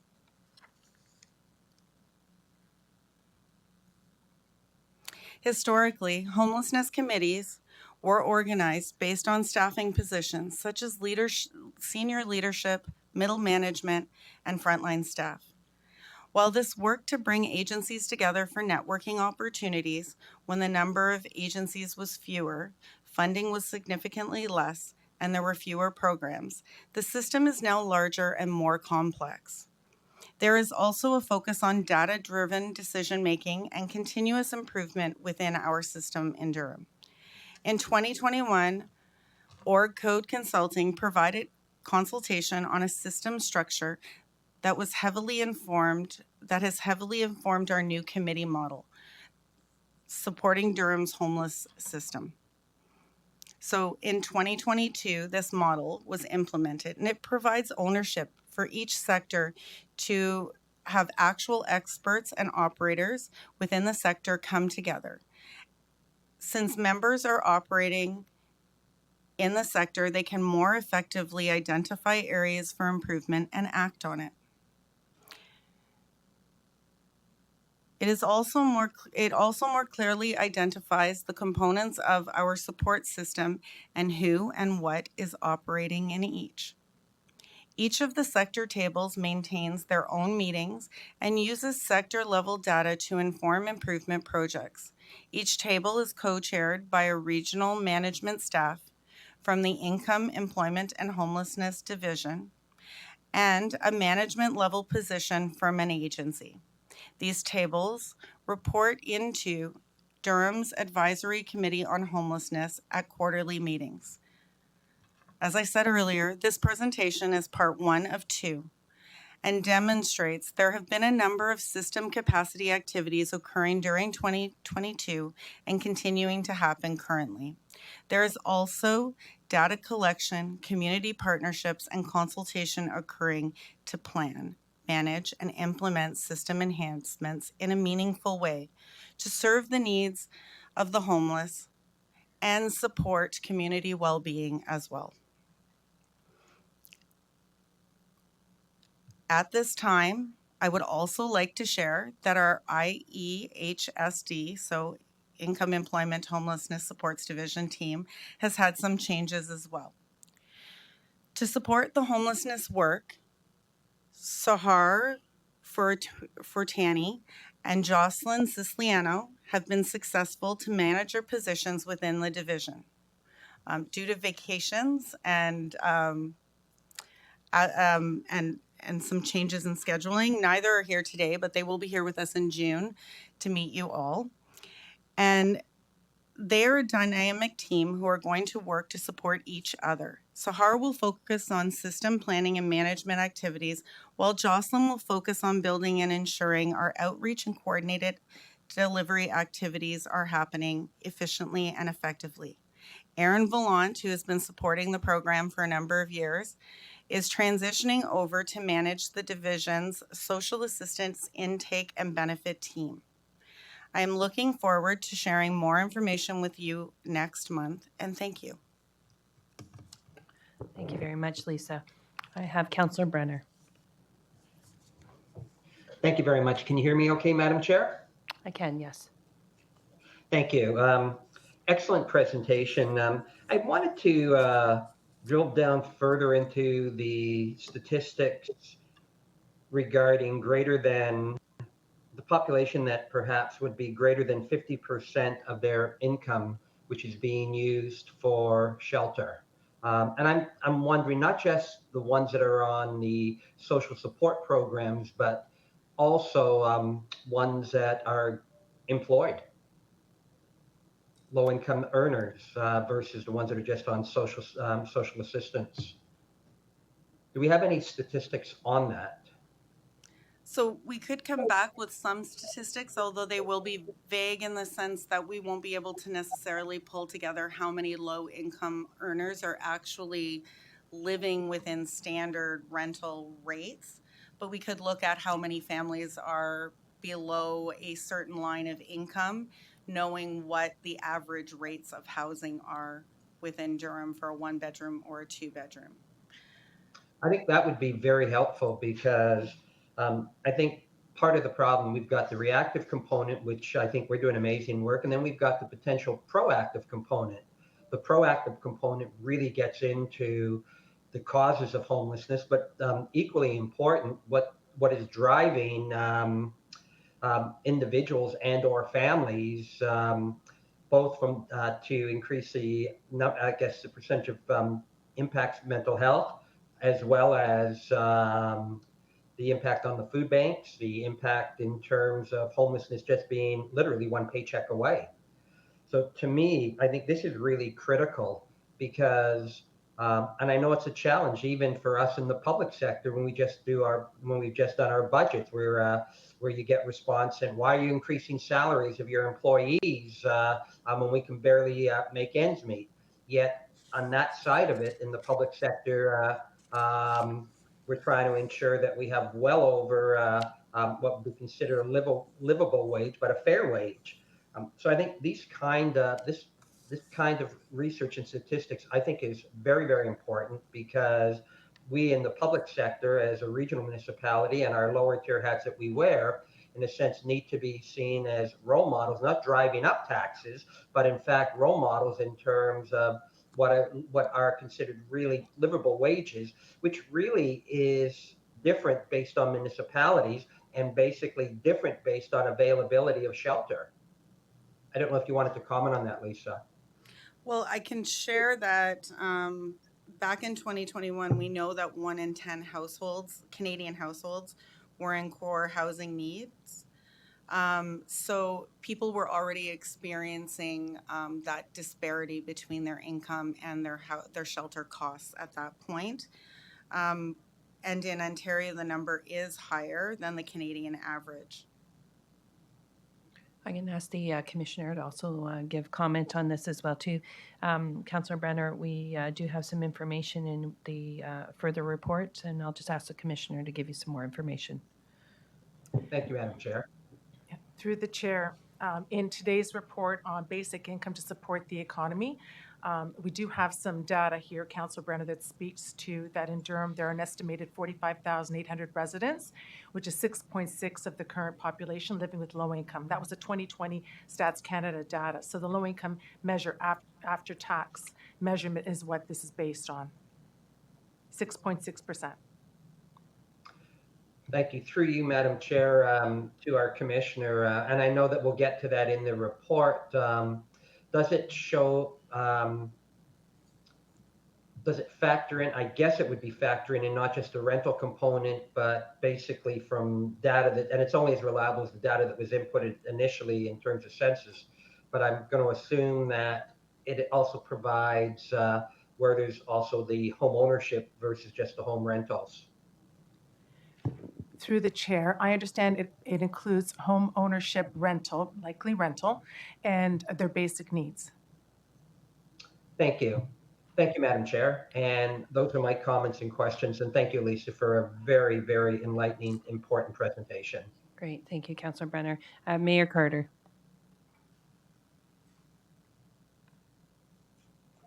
I promise not to be so long this time. How's that? Can you hear me? Yeah, we can hear you. We're going to hold you to Lisa, that. first, okay. First of all, Lisa, great report. Thank you very much to you and your team for the work you're doing on the file. Couple things on the by name list. Are we breaking down on the by name list about some of the challenges or how they found themselves to be on the by name list based upon their experiences and what they're facing? Is it income? Is it job loss? Is it marriage breakdown? Is it mental health? Is it addiction?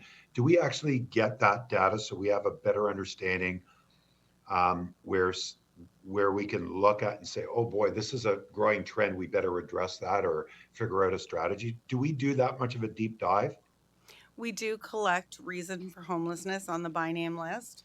And our review of data and being able to analyze outcomes is only going to improve with the ability to now broaden our scope and the size of our team. So hopefully Yeah. we will be able to see more, be able to analyze and review more data in a different way and more complexity moving forward. Obviously, being really careful that we don't create intersects where there are none. Right. But it just more data helps us better understand some of the economic or health challenges that may not be as obvious, but it also gives us an opportunity to lobby, to try and get resources, to be able to get support or staff or whatever in regards to the right place at the right time.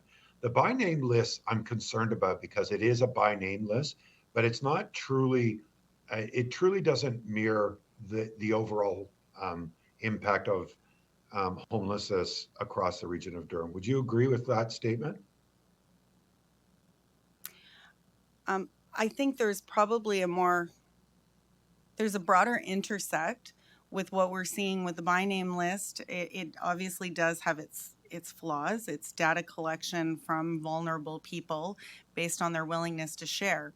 But additionally, there is a broad-based connection or almost misidentification in the community sometimes that all of the people that we see on the streets with addiction and mental illness issues are part of that by name list or are homeless to begin with. And that's some of the intersecting of variables that could be separated. The by name list really represents the minimum number, but it's just a data Okay. tool. All right. Okay. So I'm glad you said minimum because on the other side of it is I know through our experiences of how many meals are distributed, how many interactions happen at our hub. We know a large majority of those individuals are homeless, and I can only speak for our city. We're somewhere in the neighborhood of about 250 to 275 individuals. Our escalating scale said forecast about 500. I think that if those that aren't on the by name list but are experiencing unshelteredness, I think is a larger number, in my opinion, based upon what we're experiencing in the city of Oshawa. I love, and I know that it's on another report about the guaranteed income. Everybody that is being part of the Getting Ahead program, I asked them, what's the number one kind of obstacle in regards to them actually creating new pathways and stability? Housing is number one. And it is the number one issue that we've got to try and figure out in regards to how we're going to do that. But on the guaranteed income proposal, you take the $735 from a single and the $1,466 around in regards to what you can make. It works out to about $26,000. There's a combination there that really can lift people out of poverty. Anyways, I'm getting off topic. Glad you talked about your talent recruitment and your talent retention. How difficult is this going to be in regards to getting the right people to work in this complex field? Well, we have excellent staff on the ground now, but it's going to be a continued and ongoing challenge as it is in many sectors. This sector has not yet been recognized with provincial supports and funding that other sectors have. So if we think of early years and childcare with the RECEs and support staff, they're receiving wage supplements and real looks at their wages, as well as the PSWs and other positions in long-term care. homelessness and the shelter system and the staff that are supporting this area have not had that provincial recognition at this point. Do you worry, as an expert in this field, do you worry about, we're doing a lot in regards to the front end and that the individuals need assistance. Are we doing enough on the back end for our teams? Do you want to just repeat it one more time? Well, I guess what I'm trying to get to is we are trying to be very innovative and very progressive in regards to addressing the severity of homelessness and the complexities of the individuals. At the same time, with those complexities, our frontline people are going to be experiencing complexities and stressors on their responsibilities. Are we doing enough in regards to understanding we're doing a lot for those that need the services, but are we doing enough for those that are delivering the services? We're doing what we can. So again, remembering that we're recognizing there needs to be that consistent and public recognition of the good work that's happening. We have to remember that there are going to be incidents and crises in this sector every day. And so we have to balance that voice out. When we're hearing the public outcry of an overdose that happens on the street, it's a trauma and it's awful. But the reality is the staff that are working in that sector are dealing with using the naloxone kits and taking care of individuals and supporting them to move towards housing. So we need to recognize the good work they do, and we need to feel comfortable highlighting the bright spots and the wins, because they are well aware, frontline, what the losses are. And I get that. I also take into consideration with our EMS, our fire, our police, and those that are working on the front lines. The stressors that go to those traumatic events can have a huge effect in their own well-being and mental health. And that's the issue why I asked that question. And I'm just saying, please have it on your radar. I see Stella waving her hand, so I think she's gonna tell me something. Mayor Carter, I'm going to get Stella to speak to it, but I do think it's no different than what we have been paying attention to, even within the healthcare sector, that mental health is a big component of this, and I think that the commissioner is going to speak to that. Through the chair, thank you, Mayor Carter, for bringing up this very important issue.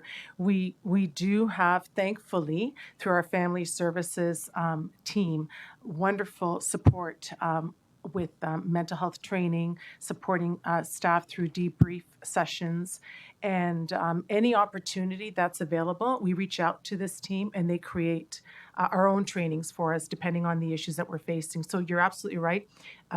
PTSD would be definitely an issue that I worry about when I look at the work that our staff is doing, not just our staff, the staff in the community as well, with the overdoses that they're seeing while they're supporting people in our hubs, in our social assistance offices, in the libraries, and of course the shelter staff. So it is an important component, and it's something that we're building in even more.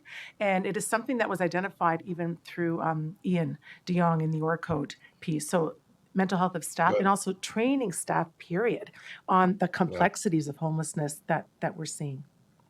I'd love to see us as a region also take a lead role in regards to, especially people like our librarians, that they're librarians and they're being impacted by some of these events and can be very traumatic in regards to their experience. So I'm hoping that we're also supporting the outside of our regional staff. So could you take that under consideration? And you know, this is kind of a highlight for us as we go through the budget process to make sure that we take that under consideration. I'd appreciate it. If I can speak to that, right through the chair. Yes, we recognize the supports that are needed in our library sector, and we have had our family services team go out and train and support staff in a couple of the libraries so far that have reached out or that we've identified issues and supports are needed. So that is definitely something we're looking at as well, community-wide. Thank you, Again, thank you, Commissioner. Lisa, thank you very much. I appreciate the report and I appreciate the amount of work in it, and you have my full support, okay? Thank you, Mayor Carter. Is there any further questions? I have nobody currently in the list. And if there is not, I'm going to continue just with what Mayor Carter had raised, and that's just about our resources and support. And Lisa, you spoke to that as well too. And I think that we need to fully identify where we've been and where we are, and that understanding. And I think we need to understand that a lot has been done collectively on the side of the desk, mixed roles. I know that yesterday we were sitting at the homeless symposium, and the sharing of what roles and responsibilities have been taken on over the past couple of years as this has grown, and you keep expanding as we keep throwing to you for what is needed throughout the community, and we do appreciate that. But Mayor Carter has also highlighted that the stats, and if that stats could be there, and as we are growing and moving and supporting to ensure that one, we do not have a lot of working on the side of the desk, but we can give concentration into what needs to be done. I think that's something that we really, really need to be paying attention to as well as a council to ensure that that number does not get to the 500, that if we can bring that number down to 0, but that's a hope. But I want to commend all the staff for the work that is being done and for the extra work that is being done in order to enable to bring together all these strategies. So that comes to strategy. And within, and I will comment on it right now, but I will bring it up during one of the reports. When you spoke on about the key challenges, one of the circles was poverty. And other areas have a poverty reduction strategy. We don't have anything as such yet, do we? Yet. So that's something that I hope to, as we come forward, and I think that even Councillor Brenner just talking about the impacts too, with income and everything, we need to have that strategy moving forward as well too. Thank you. Thank you. All right, anything further? Seeing none, we are going to thank you, Lisa, and we're going to move forward in our agenda. As I bring it up. And I'm going to move on to health and correspondence. In the information report, it's page 39. This correspondence is to be received. Kind of received for information. Mover, Councillor Foster, Mayor Foster. Is there anybody online? Because there's only one person in person here. Councillor Anderson. Councillor Anderson, you have questions.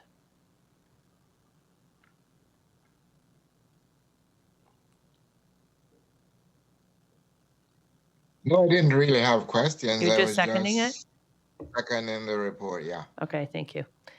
Mayor Foster.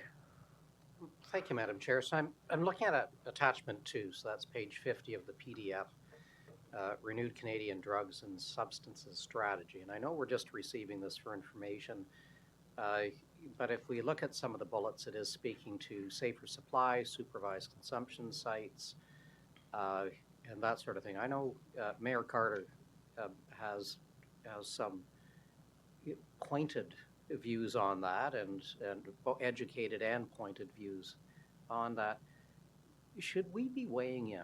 And a concern that I get is we are so very hesitant to ever refuse any funding that comes. I've got to believe that there are moments when checks come and staff don't share because we're hesitant to, look a gift horse in the mouth, that there are, oh geez moments, why did they do this? But should we be worried about what we're wishing for, or perhaps silence is sometimes viewed as tacit approval. I don't know what staff's opinion on these are, but I think there is certainly some suggestion that efforts to help problems are simply exacerbating them. Dr. Kyle? So thanks for the question. On the question of what,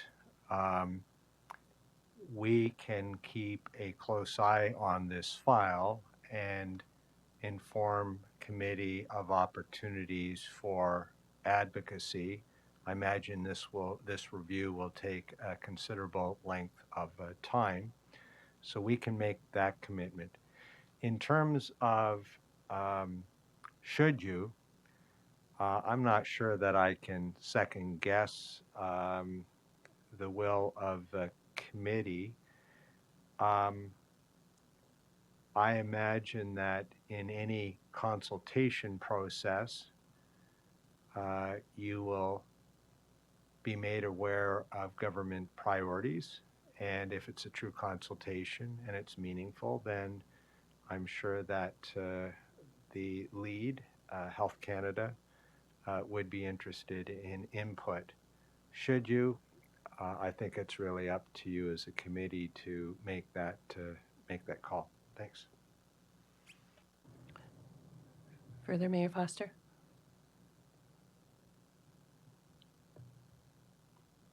Can you hit the request again? There we Thank go. you. So Doctor, I guess the question is, and again, high-level policy advocacy level, how would this committee properly educate itself, pros and cons, such that we can come to an understanding of what works best for our communities? One of the challenges is we've got solutions coming from the federal government, which does not, they are frequently so far removed from the needs of specific communities.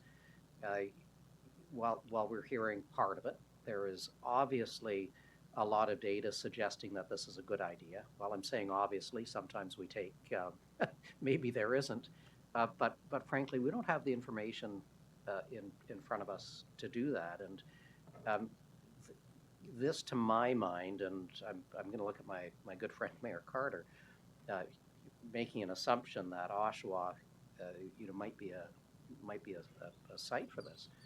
This could be devastating if we don't take. So I think there's an opportunity to have meaningful education and to take a strong position, pro or con, based on that meaningful information. So how would we educate ourselves and get to a point of effective advocacy one way or the other? I have an opinion, but it's not. It's based on my good friend's information, which I suspect is excellent information. So I'll try. So, we live in a federation, so there's a federal role and a provincial role. I think it's fair to say that most of the action is provincially. The presenters made reference to Roadmap to Wellness, and in reflecting upon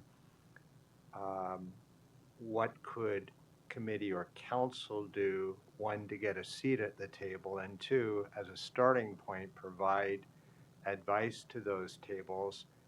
Slide 18 made the recommendation with respect to council advocating for boards of health having seat at central and regional tables. And I think a very useful submission that builds on previous work is Amos' submission dated August 2022. And I think at those tables, there's far more action that have impacts locally. With respect to the feds, how I view their role is more through a criminal law lens. So they're responsible for the Controlled Drugs and Substances Act. And so under that legislation, it would be responsible for decriminalization of drugs, some of the requirements with respect to the establishment of consumption treatment services and the likes. It has a funding arm to fund local activities, so I would think that the size of that pot and the priorities that are set to fund local activities may be of interest to committee.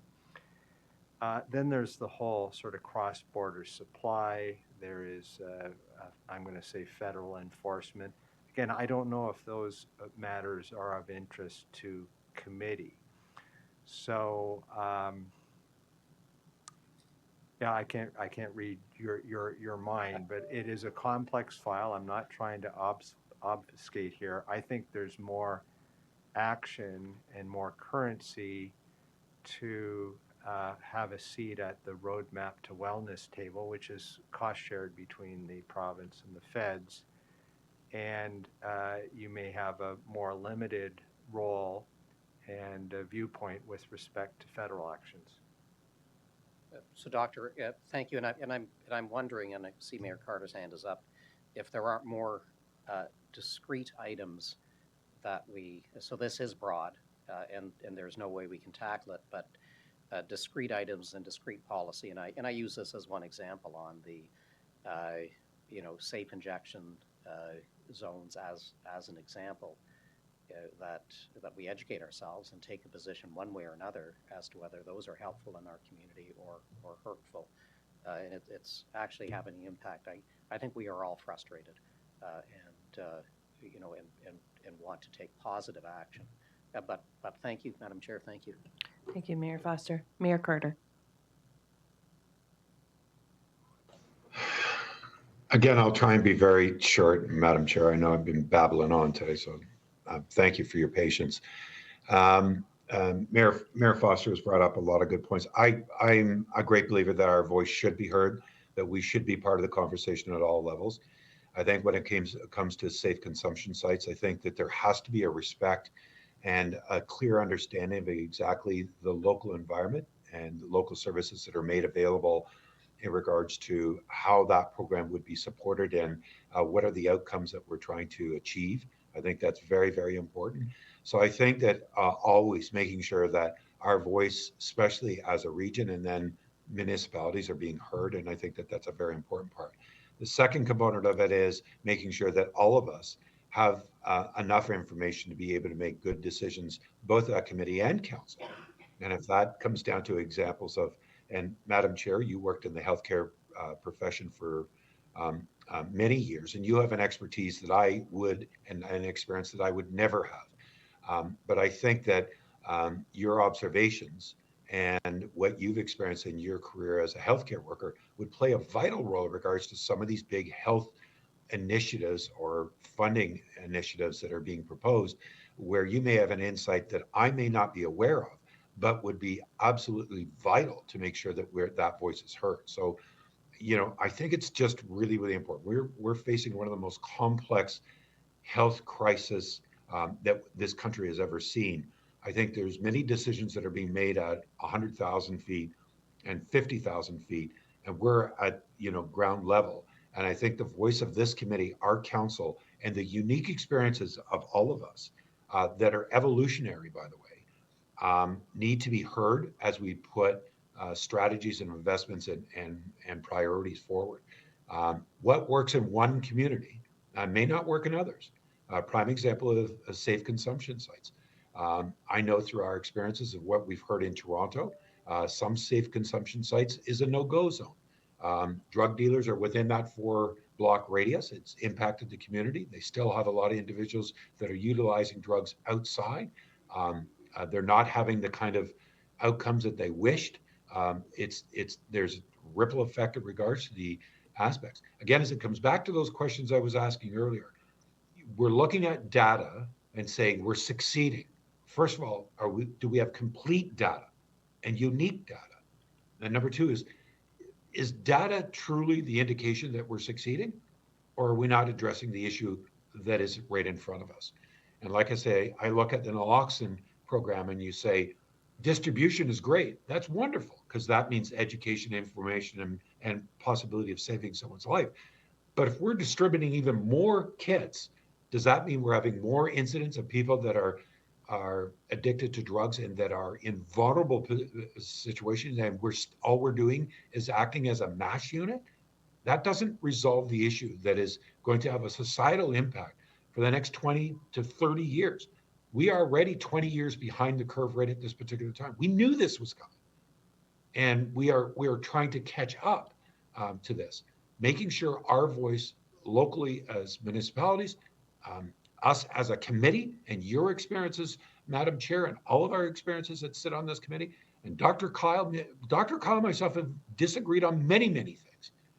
But I think under a respectful, spirited conversation, I think it helps all of us see that that there are uniqueness in regards to this catastrophic health crisis that we're facing in this country, and that we have to look at it as a unique approach. So those are my comments. Thank you, Madam Chair.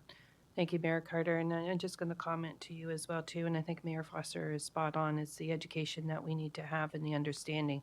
We all have opinions, and there are many opinions out there, and some are very NIMBY opinions as well, too. But making sure the education is there in front of us and exactly right, one community versus the other community, what does that look like for all of us when we're making a collective decision? Some may say that they don't want it, and without even wanting to understand what the outcome could be, and that's just a little bit short-sighted.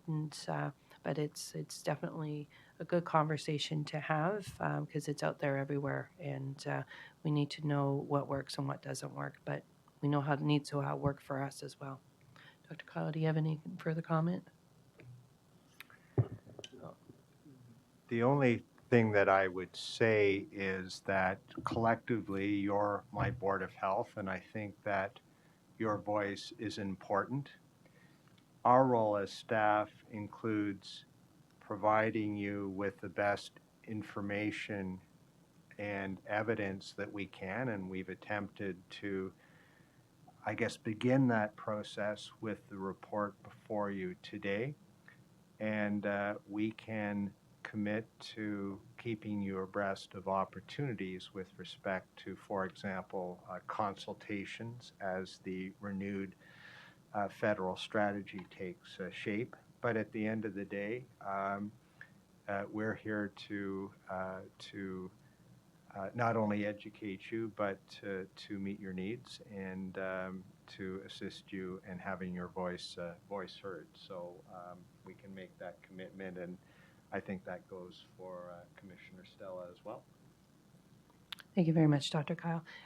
Prior to going back to you, Mayor Carter, I believe the CAO has some comments as well.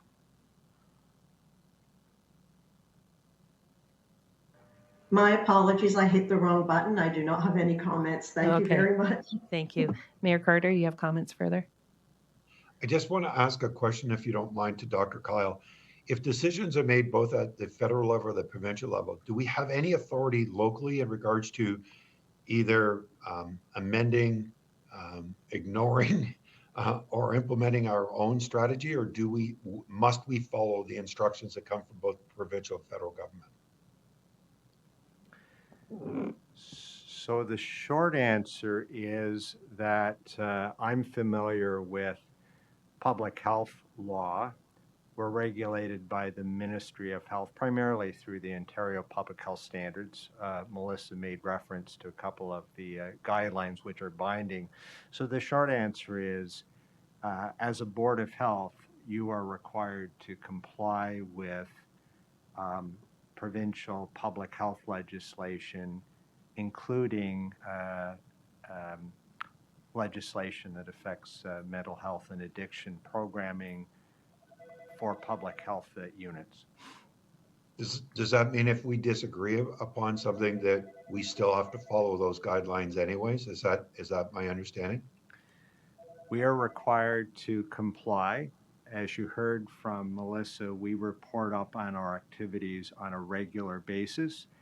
If we choose not to comply, the ministry has a set of tools that it can use to react, and I think that's all I can say. We're required to comply, and if we disagree, our regulator can take appropriate action as it deems necessary. Mayor Carter? Okay. Yeah, I know I'm harping on this issue. My worry is that if it goes against, the fundamental principles that we believe in and that we're opposite to, if it is mandated or legislated by the province or the federal government, I don't believe that we're going to have much of a choice. And that comes down to if the province states that they're going to put a safe consumption site in our communities and our community doesn't support it, if it's legislatively, if they have the power to do so, they'll override local health authorities and local committees. And that's what I'm concerned about. Thank you, Madam Chair. Dr. Kyle? There is a process that you have to follow with respect to applying for consumption treatment service. I'm actually looking at our lawyer, but I think federally there's a Respect for Communities Act which spells out federal requirements for these to be established. And I get that, Dr. Kyle, but I'll give you an example. We were told that in regards to the cannabis legislation, that they would respect the local municipalities. And we were quite clear in regards to our direction, both to upper levels of government, of exactly our expectation. They said they ignored it, and they have allowed cannabis shops to be set up anywhere, including less than 100 yards away from a daycare. And we absolutely made sure that we said that that was unacceptable, and they ignored it. And that's what I'm worried about. They ignored it under that circumstance. Would they ignore it in this circumstance, even though under safe consumption sites, they are supposed to get the support or authority from local municipalities? Will they just override it like they've demonstrated before? That's what I'm worried about. Further, Dr. Kyle? We're getting into terrain that I can't comment on, and I see our lawyer would need to look at that as well. So I'm sorry, I can't comment. That's fine. Do you want to give comment, or do we want to pull this aside for having an education on this as a whole? I think we should pull it aside. Yeah. So Mayor Carter, I think that this conversation is a bigger conversation that the committee needs to start with, but I think that we do need to bring this somewhere sooner. Thank you. Any further questions? Seeing none, this is a motion to receive. All in favor? And that's carried. Moving on to 7.2, this is the Association of Local Public Health call for Board of Health nominations. Can I have a mover and a seconder? Councillor Foster, seconded please. Online somewhere, Councillor Brenner. Councillor Brenner, and for those who just moved in second, if you saw for the second part of the motion that there's a requirement for 2 names for the nomination, will you be the 2 that will nominate and sign the forms? Great, thank you very much. Questions, Councillor Brenner, or no? Okay, all in favor? Thank you, that's carried.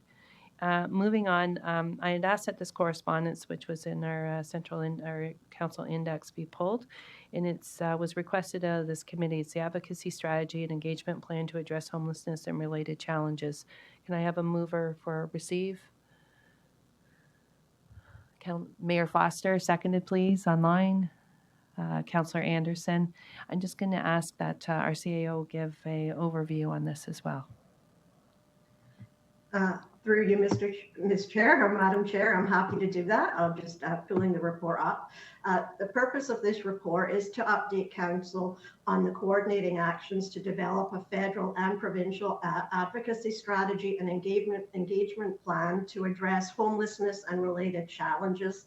And it's the report is in response to a motion that came forward in Health and Social Services earlier in the year. As you've heard in the earlier presentations today, Durham Region, along with cities and towns across the country, have seen an increase in the number of people experiencing homelessness, and increased rates of homelessness are outpacing our ability to create new housing. In addition, you heard very clearly this morning about the increase in mental health and addiction issues, and the report does contain some statistics on that. The one thing I would like to highlight, which is in the report, is that our community safety and well-being plan does address homelessness, mental health, and substance use among the 7 priority risk factors that is facing the region, and work is underway to address this across all of the systems that you heard about this morning also. The homelessness, mental health, and addiction crisis will require a partnership, as you've heard, from all orders of government, as well as our various community agencies. I'm just going to move on to the strategy. The advocacy and engagement strategy has really 3 streams of activity. The first is the policy stream, to identify policy gaps or policy corrections that may be required. a communications and public relations stream, and then a stakeholder engagement process in which we would be leveraging our community existing partnerships and creating new partners. The report commits that we will be working with mayors and CAOs in developing this plan, which will be before you at the June meeting. And Strategy Corp, as per the direction that went to council, I believe also in April, is supporting us in this work. That's a very quick overview. I'm happy to answer any questions that the committee may have. Great, thank you very much. Mayor Foster.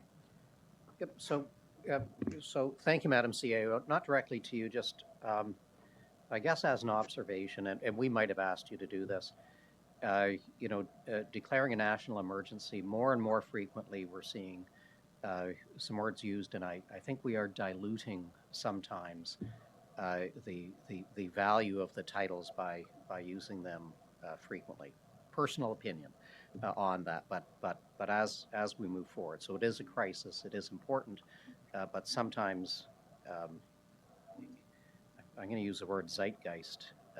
You can actually diminish rather than highlight. A question unrelated, but related to this report. Strategy Corporation has again been retained by us. We use Strategy Corp on a number of files. They do great work. So beyond Durham Region, I've been involved in another number of organizations that use Strategy Corp. My concern is if we are using Strategy Corp to help us in our advocacy, and another other municipalities or organizations are, how much unique, meaningful advocacy for Durham Region can we get? There are only so many ways that you can, attack a specific problem. So with respect to other initiatives that we have Strategy Corp working on, such as the Go East, that is very definitely Durham specific. What Strategy Corp has agreed to in this file is to address our specific needs within the local context, but also to include them as we look at issues across the GTHA and the province, and they will not be double charging for that. So they have been very open and honest about that. And they are working with a number of municipalities. So I think it is a strong way forward. We are, as I mentioned earlier, about to procure our government relations outside expertise, I believe later in the spring, and it will be open for a public competition. But Strategy Corp did assure me that if they're using material and information that's already been created, they will not be charging us for it. Okay, and Strategy Corp's just the two, the Go file and this? No, we're using them on a number of files. We use them to assist us in the underfunding of the Seton long-term care facility, and we were successful in getting, I believe, an extra $30 million on that. So we are using them on significant strategic regional issues where we feel that we're not getting the traction that we need on our own. So I'll make what is perhaps an unfair and unfair comment. It's never meant as unkind. In the past, several years past, there were issues where companies were given contracts that went below the radar of requiring whether it was sole sourcing, and in aggregate, and I'm going many years back, in aggregate we were quite surprised at how much business we were doing with one company, and not necessarily disputing the expertise, but some concerns that should have come here. So I'll leave that floating in the air. Perhaps we can chat a bit more. But perhaps. Could I just jump in, Mayor Sure. Foster? Yes, I think it's important to note that we did address this. I believe it was at a council meeting late last year or early this year, and we're very clear on what we were using Strategy Corp for and what we'd be bringing forward with respect to procurement. So I will accept that those statements were unfair based on a faulty memory. Thank you. Thank you, Madam Chair. Thank you, Mayor Foster, and thank you to the CAO. We have no further speakers, and this is a receive for information. All in favor? And that is carried. I'm going to move on to the reports. Reports number 8.2A, the supply and service of dish machines for the regional municipality of Durham's 4 long-term care homes. I need a mover. Council Mayor Foster, seconder. Mayor Carter, questions to the report? Councillor Anderson? Thank you. I just have a couple of questions and a couple of concerns, really. I see we seem to be sole sourcing a lot of our services that we require. I'm just wondering if we're doing due diligence to make sure we're getting the best value by doing this. I know this is for equipment, I guess dishwashers, etc. for our long-term care homes. There's so much advancement in technology. I know we've been dealing with this company, and I read they're around for 100 years, but there may be better products out there. And I also saw that some of the rationale was the warranty period was extended for an extra 6 months, etc. But you can always buy extended warranty. It depends on the, if the cost, if you can get it the same product somewhere more reasonable. I'm just wondering if due diligence was done before we just go out and sole source. Thank you, Councillor Anderson. I'm going to have the Commissioner respond. Through the chair, thank you for that question. I know we work very closely with our procurement team on these issues. We do appreciate that sole sourcing is not the way to work in this system. However, in this instance, it was important not to have a pause in this very important service for long-term care homes. And this is why we're bringing this forward. But I do appreciate that procuring properly is exactly what we prefer to do. And I'm not sure if our Director Laura McDermott would like to add to that.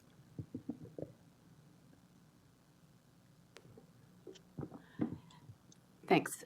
Just to add to that, our food service directors did do an informal market search, so they did look at what was out there before going this direction. Further, Yeah, Councillor thank you. I Anderson? just want to make sure that's done. It's taxpayers' dollars, so I want to make sure that it's. Yeah, appreciate the question. Any further questions?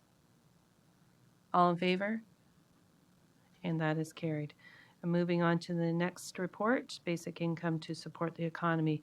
Mover is Mayor Carter. I was going to say Dan Carter, second by Councillor Anderson. Questions to this report? Mayor Carter. Thank you very much, Madam Chair. I just want to say this, that I'm so pleased to be able to see this report come forward. I remember bringing it up in 2016 about the basic income pilot program that was being discussed in the guaranteed income. I'm just really glad to be able to see this as a conversation piece. I hope that at council this gets pulled so that we can have some comments on it, because I think that there is a solution base here. You talk about the low income measurement, and the reality being is on page 59 of 80, there actually is a solution in regards to how we can even make huge inroads in regards to making sure that people have enough to live on.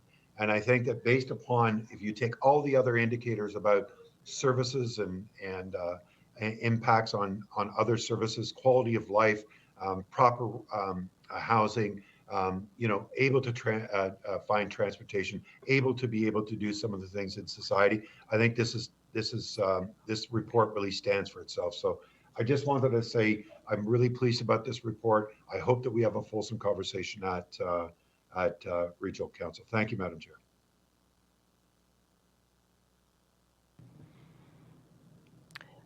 I'm going to call upon Councillor Anderson next. Hit the nail on the head, and we have had this discussion previously about basic income. There are a number of factors. Quality of life is number one for me. Plus, it takes a strain off other services, whether it's healthcare, whether it's mental health, whether it's crime. So there are wide-ranging impact in doing this. I was wondering if there was a cost estimate to the region if we took this on by ourselves, what the cost would be. I don't know if anyone did that. Commissioner? Through the chair, no, we haven't done that as yet, Councillor Anderson. Certainly this was the discussion point, and we would take information from here forward. And we are doing a lot more work and taking this to some of our sector organizations for further discussion as well. Just a follow-up through the chair. You think a motion to the province would help? Commissioner? I would like us to have a conversation on what that motion would be. I don't support, I really don't support another pilot. I don't think it's fair to the folks who we put into these pilots and then we cut them short. So they have housing and then they have to scramble to maybe find alternate housing or things like that. But I do think we need to unpack what are the pieces that we need to take forth to the province. For instance, my opinion is we need to talk about, and you've heard me say this before, an increase in social assistance rates for those who are receiving social benefits. For the Ontario Works Group, the ability to keep more of their earnings, like the change they made with ODSP, where now they're keeping $1,000 of their earnings. That makes a big difference from the $200 that they were allowed to keep earlier. So that, I think those two things are pertinent as a first step, Councillor Anderson. And then here locally as a region, we are having discussions with our finance, with our HR, CAO's office around the living wage component for our community in general. So for Durham Region, it's $23+ an hour. That's a huge significant increase from a minimum wage that is currently being paid. And when you have a living wage, that means it's not just your staff, it's also those who you contract with, who must also have a living wage policy in their organization. So that's a bigger discussion that we're also having. But if, as a first step for this committee, I would really appreciate us asking the province to really consider increase in social assistance rates, and a very minimum is the ability for Ontario Works to keep their more of their earnings. Otherwise, people are not going to leave the Ontario Works system. People are ill; they need their benefits, they need their health and dental benefits, which are critical, and then we keep them in poverty longer. So we're not helping their situation. I agree with you on that, and I see Mayor Carter cheering you on. Yeah, there's no need for another pilot. As the report said, there is enough data out there to show. Actually, they didn't even need data for this. This is a common sense decision that works. So thank you, and we're looking forward to what's forthcoming in the future. Thanks so much for bringing this report forward. Long overdue. Thanks. Alan, you want to speak? Just through the chair, with respect to the cost of any sort of basic income, if we just looked at our wait list for social housing, a very shallow subsidy of about $500 per person would cost the region about $50 million a year. So just to provide some scope. Thank you, Alan. I'm going to turn to Mayor Foster. Thank you, Madam Chair, and I'm going to apologize up front. My frustration and impatience is coming forward regularly, which may be interpreted as being overly aggressive. So thank you for the report. It highlights some real issues. We heard that this is a no-brainer, but on this, I know work is moving forward. We're receiving this for information. We're having a wonderful conversation around the table, and I can't tell you how many meetings I've been at where, people in the room are hugging each other, singing Kumbaya.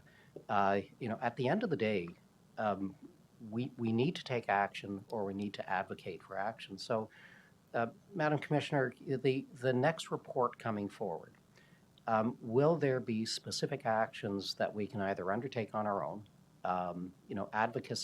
specific advocacy issues, and I know you're working on it, and I know I sound unduly critical, but so much, quite frankly, what we've spoken of today, we know the problems, we recognize the problems, we talk about the problems, we've got to fix the problems, and I'm really getting frustrated. So show me some light at the end of the tunnel, would you?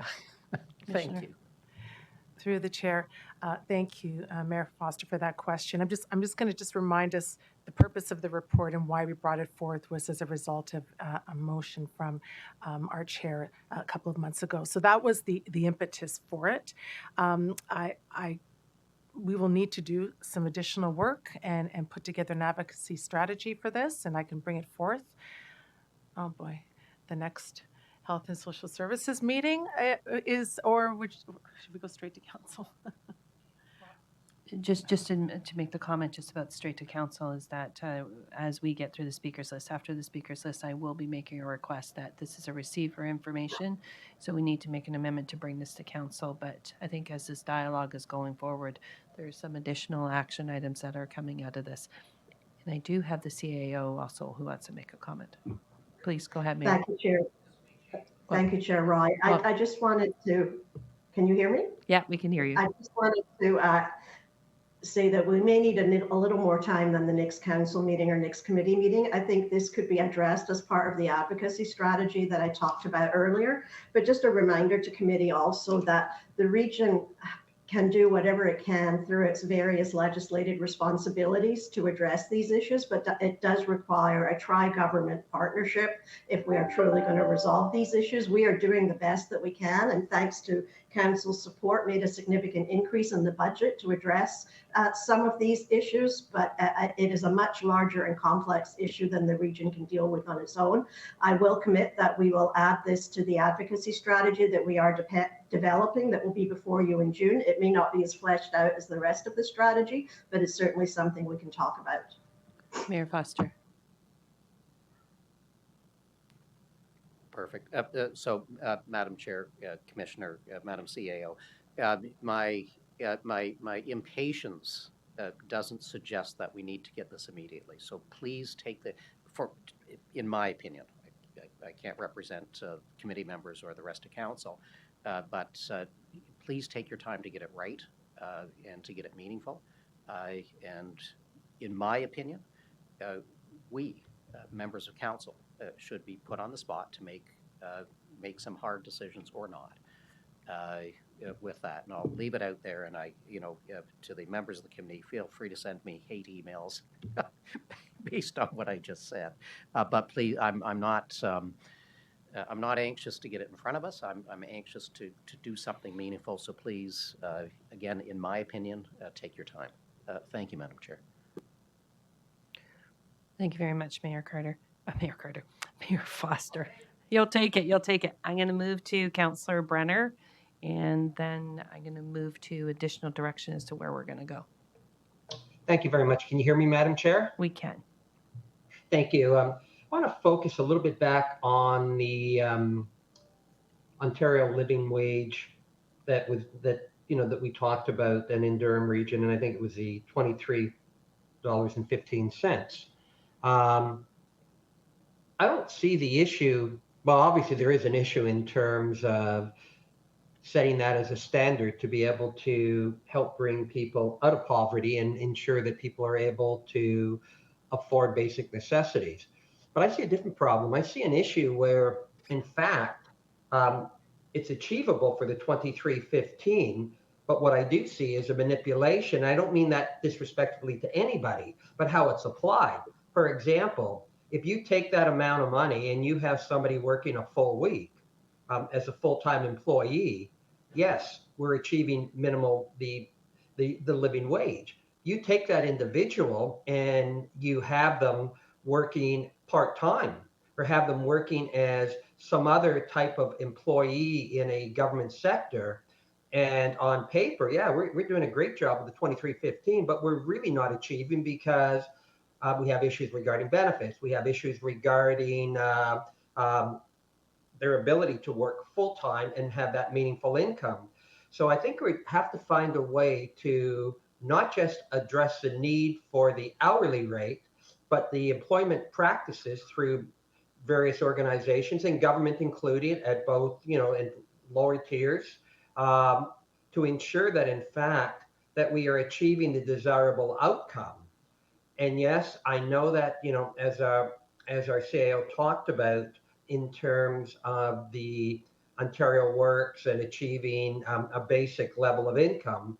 But I think, as Mayor Foster has pointed out as well, rightfully, that there's a need to be able to make sure that, in fact, we're keeping people off of the Ontario Works to be able to ensure that they can sustain in their environment and in their communities, in their homes. And that means revisiting and relooking at the government sector, how we apply and disadvantage using things such as part-time, such as term employees, or such as other terms that we use that do not give the individual the same level of benefit to achieve the desired outcome. Commissioner? Through the chair, thank you, Councillor Brenner. So you're absolutely right. Precarious employment is exactly what we see in our communities today. So it's not just the $23, it goes beyond that. I think I'm also going to highlight the fact that now in our current, our new role as the Assistant Manager of Employment, we have different responsibilities as well. And our goal is to work differently with employers to help those who are living, who are unemployed, underemployed, to have gainful employment and sustain their employment. So I appreciate your comments and the lens for us to look at this through. And I think, again, no disrespect to any municipality, my own included, it really needs to be looked at through the HR practices at the government level, and it might as well start at the lower tiers because that's really the most frontline grassroots, and then moving from that perspective. Thank you, Madam Chair. Thank you, Councillor Brenner. I'm going to move. Is there any further questions? Okay.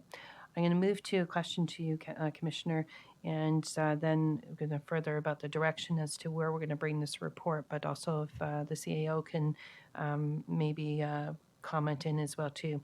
Earlier on in the presentation that was delivered to us and the tying into some of the questions that even Councillor Brenner, but it's looking at a poverty strategy as well too.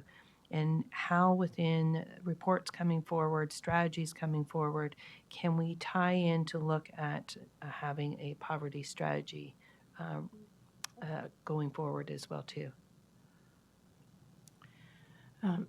Thank you, Madam Chair, for your question. Yes, this is definitely something that as a region we need to look at sort of a much bigger picture, take a look at this from a very high system level and address these issues. We're working through our community safety and well-being plan on the priority areas, and certainly through that work we can expand out and look at creating a table with the right people. We need to have employers at that table. We need to have all our various government sector, our academics, and those with lived experience. So we could talk about some of these key factors and key considerations.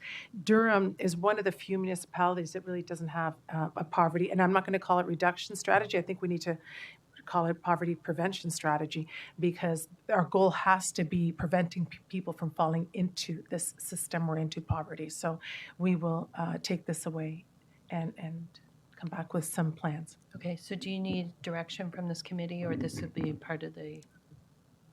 I can take the direction. So you want an actual motion? Yes, please. Okay. Mayor Foster, would you like to be the mover of a motion that while this is a receipt for information, that further a report be brought back to look at a poverty prevention strategy?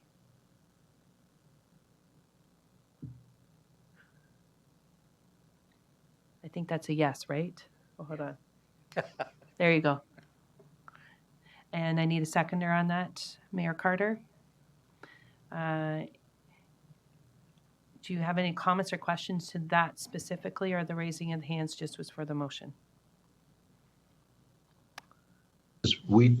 No, what I was going to suggest, Madam Chair, is we do a poverty dashboard in our city where we're showing investments that are being done. And I think other municipalities do it. I'm wondering if there's a way that we can include in that local municipalities are encouraged to share their dashboard information on poverty reduction strategies with the region so that it can become a complete report, if you're comfortable with that. Yeah, it's a great idea. Thank you for that. And the commissioners just noted it down. I do have a question. Earlier on, Mayor Carter, you made comment about bringing this forward to council this report, but since this report is being tied into future reports and strategies, are you acceptable that through Commissioner Stella that this is just moved from here into the future strategies and reporting to council in the future tied into other strategies? I'll take your direction, Madam Okay. Chair, in regards to it. Okay. So as for the amendment that we have that was moved by Mayor Foster for the poverty prevention strategy, all in favor? Thank you. And on the full motion as amended, all in favor? Thank you very much. And my computer has gone to sleep. Moving on to the update on Durham Region Homelessness Support and Coordinated Access. 8.2C, mover, Mayor Foster, seconder, Councillor Anderson. Questions to this report? Seeing none, all in favor? That is carried. 8.2D, unbudgeted provincial funding for homelessness prevention program, page 80, mover, Councillor Anderson, seconded, Mayor Carter. Do you have questions to the report? Seeing none, all in favor? And that is carried. Then moving on to 8.2E, authorization to extend the existing bulk cable TV services. I have a mover, please. Mayor Foster, seconded. Councillor Brenner. Questions? All in favor? And that is carried. We have no confidential matters, no other business. Date of next meeting is June 8th, and motion to adjourn. Councillor Jubb, welcome to and Mayor Carter, all in favor. Thank you, and thank you everyone for the morning.